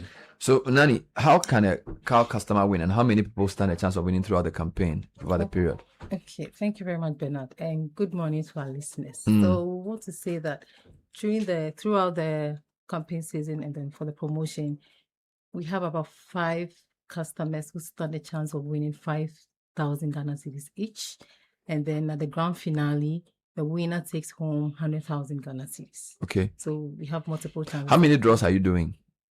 3 draws. 3 draws. 2 once every month, and then the last one will be in October. So we are in August. Yes. So is it a monthly thing? It's a monthly thing. So every month, 5 people stand a chance of winning, taking away 5,000 Ghana cedis. All right. So let's get this. So do I re-enter for September? Or once I start depositing August, I'm in for September and October till whenever? How does it work? Yes. So once you deposit, it runs through month on month. So the chance of one person even winning for Yeah. Month on month is there. So you just have to increase how much you spend Exactly, each. and then yes. Okay. Now, we've seen situations where people get calls claiming they want a promo and ask to pay a fee and share their banking details to claim a price. Now that you are in a promo season, how can CalBank customers protect themselves? And what is the official process for claiming a price under their back a day promo?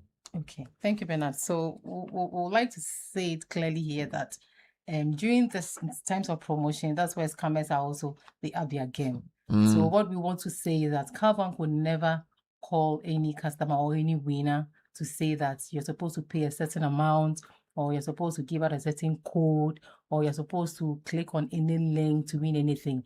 It's just, we'll do the announcement to our social media platforms, on our website, and then we'll also do the calling. This is going to be the only means of announcing a winner. A case where a winner is unsure, you walk into our banking hall, and then to also claim, you need to come with your Ghana card, and then to be able So to... you from Car will call us. Yes. You will not send us a WhatsApp with a link. No. That we should put our account in it. No. Okay. Not at all. But how will I know the person calling from CalBank and not a scammer? So when we call, I mean, of course, they will let you know that you won so and so because of, I mean, of course, we'll confirm if you are Kojo or you are Bernard with this account number. If you confirm and say yes, you've won. If you are in doubt, you can also walk into any of our branches. Because me, I'm always in doubt. Yes. I'm very much in doubt. So you walk into because these scammers, they are very polished. Yes. Charlie, they speak better English than me. Yes. So but is there a number that you used to call that we will know? So we'll call you with our contact center number. Yeah. Yeah, the contact It's a center 0800 number. It's an 0800 500 500. That's our contact. That's very center important. Number. 0800. So not some random Momo number. No, you will not get a random 0800 500 500. Exactly. That's it. Okay. Maybe you should call. So we know it's you. Yes. You know. So you're saying people should look, what type of people are you looking at, Stephen? Who can qualify? Is it businessmen? Is it teachers? Is it, what's the profile of the person you're looking for? And any more information about this promo? But it's for every Ghanaian, everyone who has a CalBank account. Okay. From the student to the market woman to the corporate person to the person sitting behind the microphone like yourself. Okay. Anyone in Ghana is qualified to enter into this promotion that we have. We believe that, financial freedom is not built overnight. It takes time. So we want to encourage everybody. It's not just skewed to business people. If you're a businessman and you have a private account with us as well, your personal account, you can earn more and put in your business. The grand prize is 100,000 Ghana cedis. That is good enough for somebody to start up a business, good enough to give somebody the best Christmas ever, give somebody opportunity to pay school fees. So we just want to make sure that that surprise comes to, address a need in lives of people. Okay. So everybody, every Ghanaian, the carpenter, the fisherman, the pastor, everybody is open to this. All that they need to do is start today, open a CalBank account if you don't have one. If you're an existing customer that we have, just go in there and deposit. And you can deposit through many means. From your app, you can deposit via using a USSD, get into any branch or any agency that you see that have CalBank there. You can do that and you're qualified to win that grand prize. Yeah.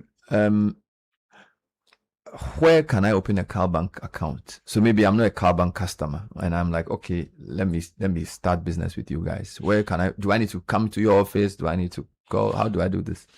So if there's a branch near to you, just walk in, right? We have agencies around where you see CalBank, you can open an account. But the beauty of it is that you can also go to our website. Okay. There's a link, you fill in your form, less than 24 hours, somebody who's going to contact you and ensure that you have your account open. So I would just encourage everybody. You pick your phone, go to calbank.net.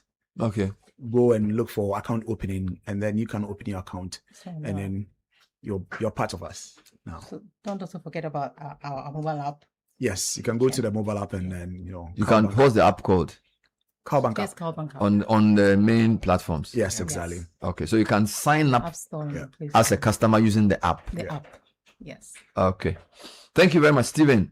Good to see you. Stephen is head of consumer banking, CalBank. Stephen Essien, Dr. Amos Abedu is the head of marketing, and Nani Abankwa is the head of consumer products assets and liability.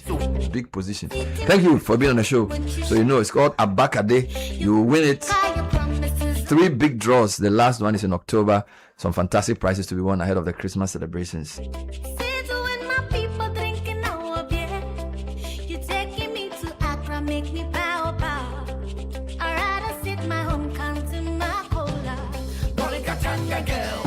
The City Breakfast Show. Rise above the noise. This is the City Breakfast Show. The city's biggest conversation. Join the conversation on the City Breakfast Show on Facebook at facebook.com/City97.3, Twitter at twitter.com/City973, and Instagram at instagram.com/City973 with the hashtag CityCBS.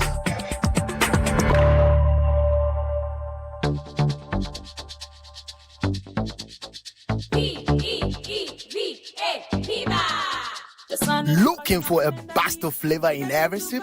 Discover the refreshing taste of Piva beverages. Enjoy the classic Piva Cola flavor, perfect fit anytime. How about a fruity adventure? Try our delightful Piva orange fruit drink packed with recognized citrus flavor. Craving something exotic? Our Piva cocktail fruit drink brings the tropics to you. For a sweet and juicy treat, grab our grapefruit drink and don't miss out on the refreshing Piva Tangerine fruit drink, bursting with tangerine flavor. Piva Cola, Piva Orange, Piva Cocktail, Piva Grape, Piva Tangerine. Grab yours today. Available now at your local store. Call us on 055-00-322-31. Piva, a taste you love. This advert is FDA approved. P for Piva. Looking to build strong, beautiful, and long-lasting structures? Then you need the right materials, and we've got you covered. At Rockstars Building Products, we provide top-quality building solutions you can trust. For your roofing needs, choose our light-gauge premium steel truss. Strong, durable, and built to last. Pair it with our premium-coated aluminium and alu-zinc roofing sheets for maximum protection and a sleek finish. Working on interiors, we supply quality metal noggins for solid framing, as well as POP, plasterboard, and acoustic solutions to give your ceilings and walls a smooth, modern look with excellent sound control. And don't forget, your project isn't complete without reliable electricals. We have high quality cable trays, electrical cables, distribution boards, switches, multi-sockets, and other electrical accessories for all your electrical needs. Visit us today at Taifa Junction, off the Achimota and Sawam Road, or find us across all regions in Ghana. Call us now on 0544-338-041 or 0243-690-402. Rockstars Building Products, quality and affordable. Every year, a young Ghanaian completes university, smart, hardworking, and full of hope, but no job opportunities. What if the goal was not for graduates to just get jobs, but positioned to create jobs? At Heritage Christian University, every program is designed to equip graduates with relevant skills, integrity, problem-solving, and critical thinking skills to turn ideas into businesses that feed families and employ communities. Heritage offers values-driven education that builds not just your career, but your character. Whether you're a school leaver with a dream or a professional ready for more, Heritage has a place for you. Call us on 0551 026 164. Visit hcu.edu.gh or locate us at Amasaman behind the stadium. Admission is in progress. Heritage Christian University, educating compassionate entrepreneur leaders.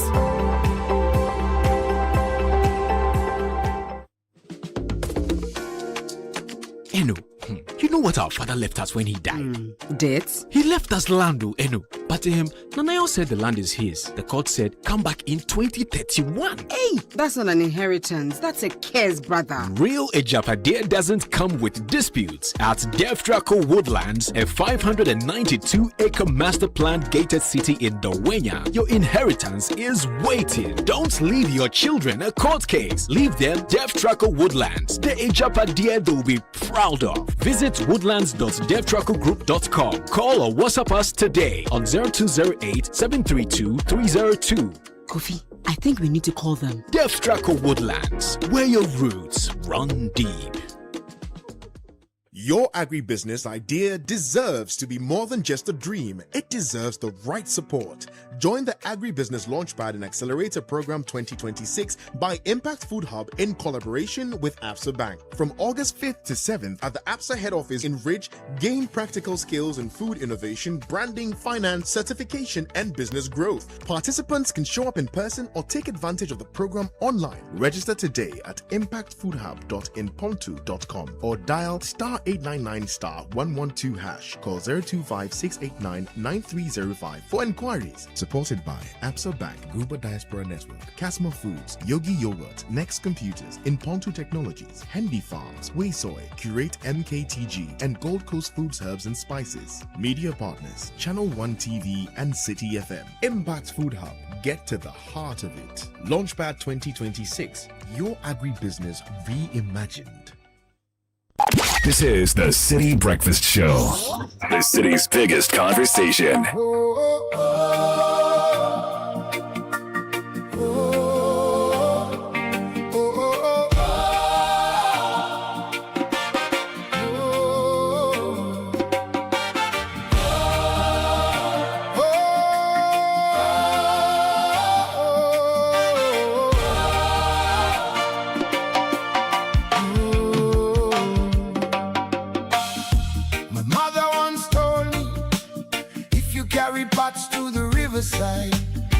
You run the risk of breaking them.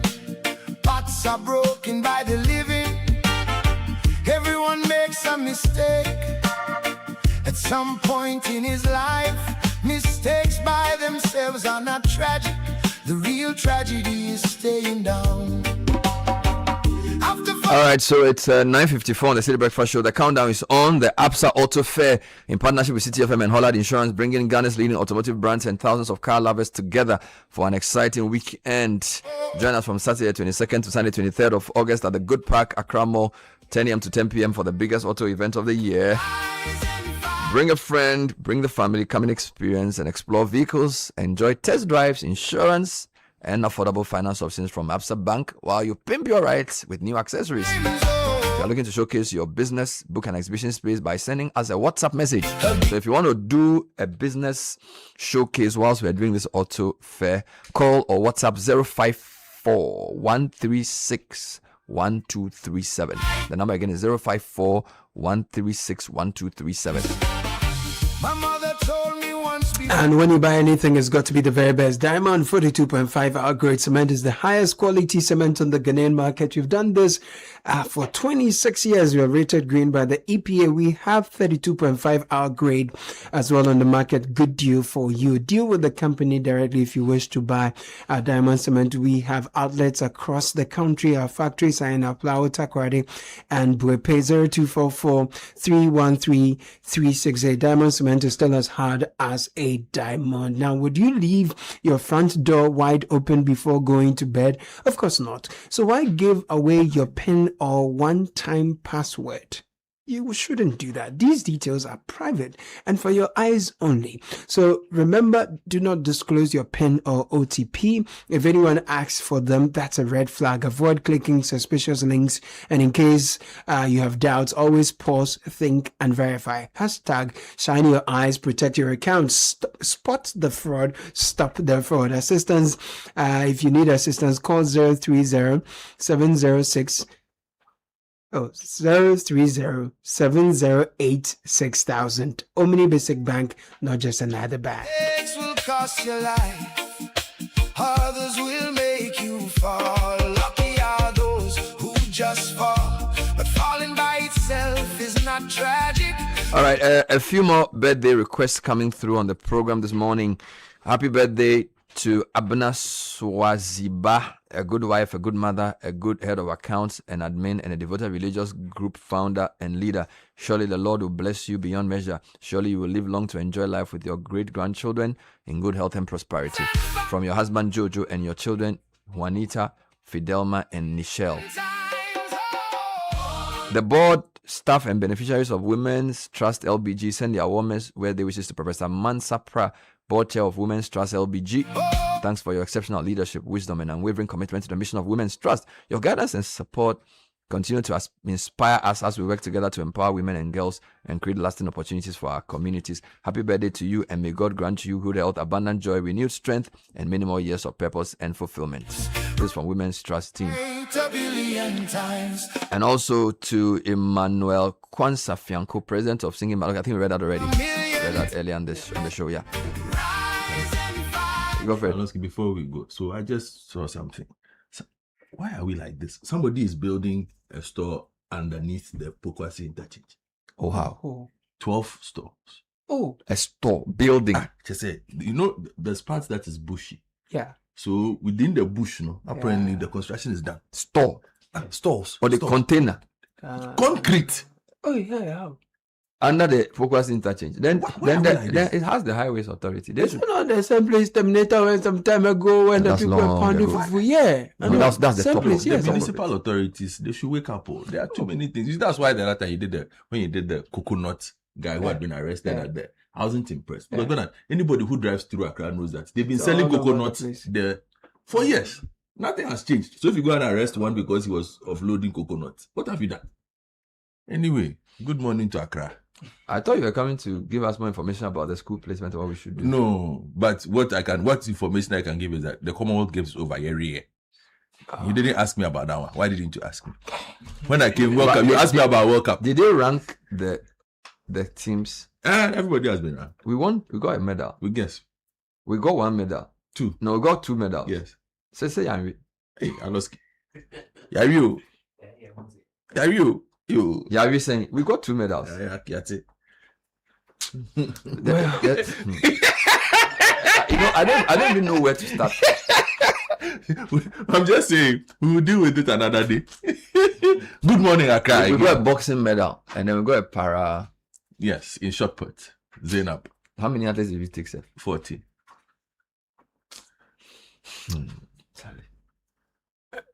Let's just move on.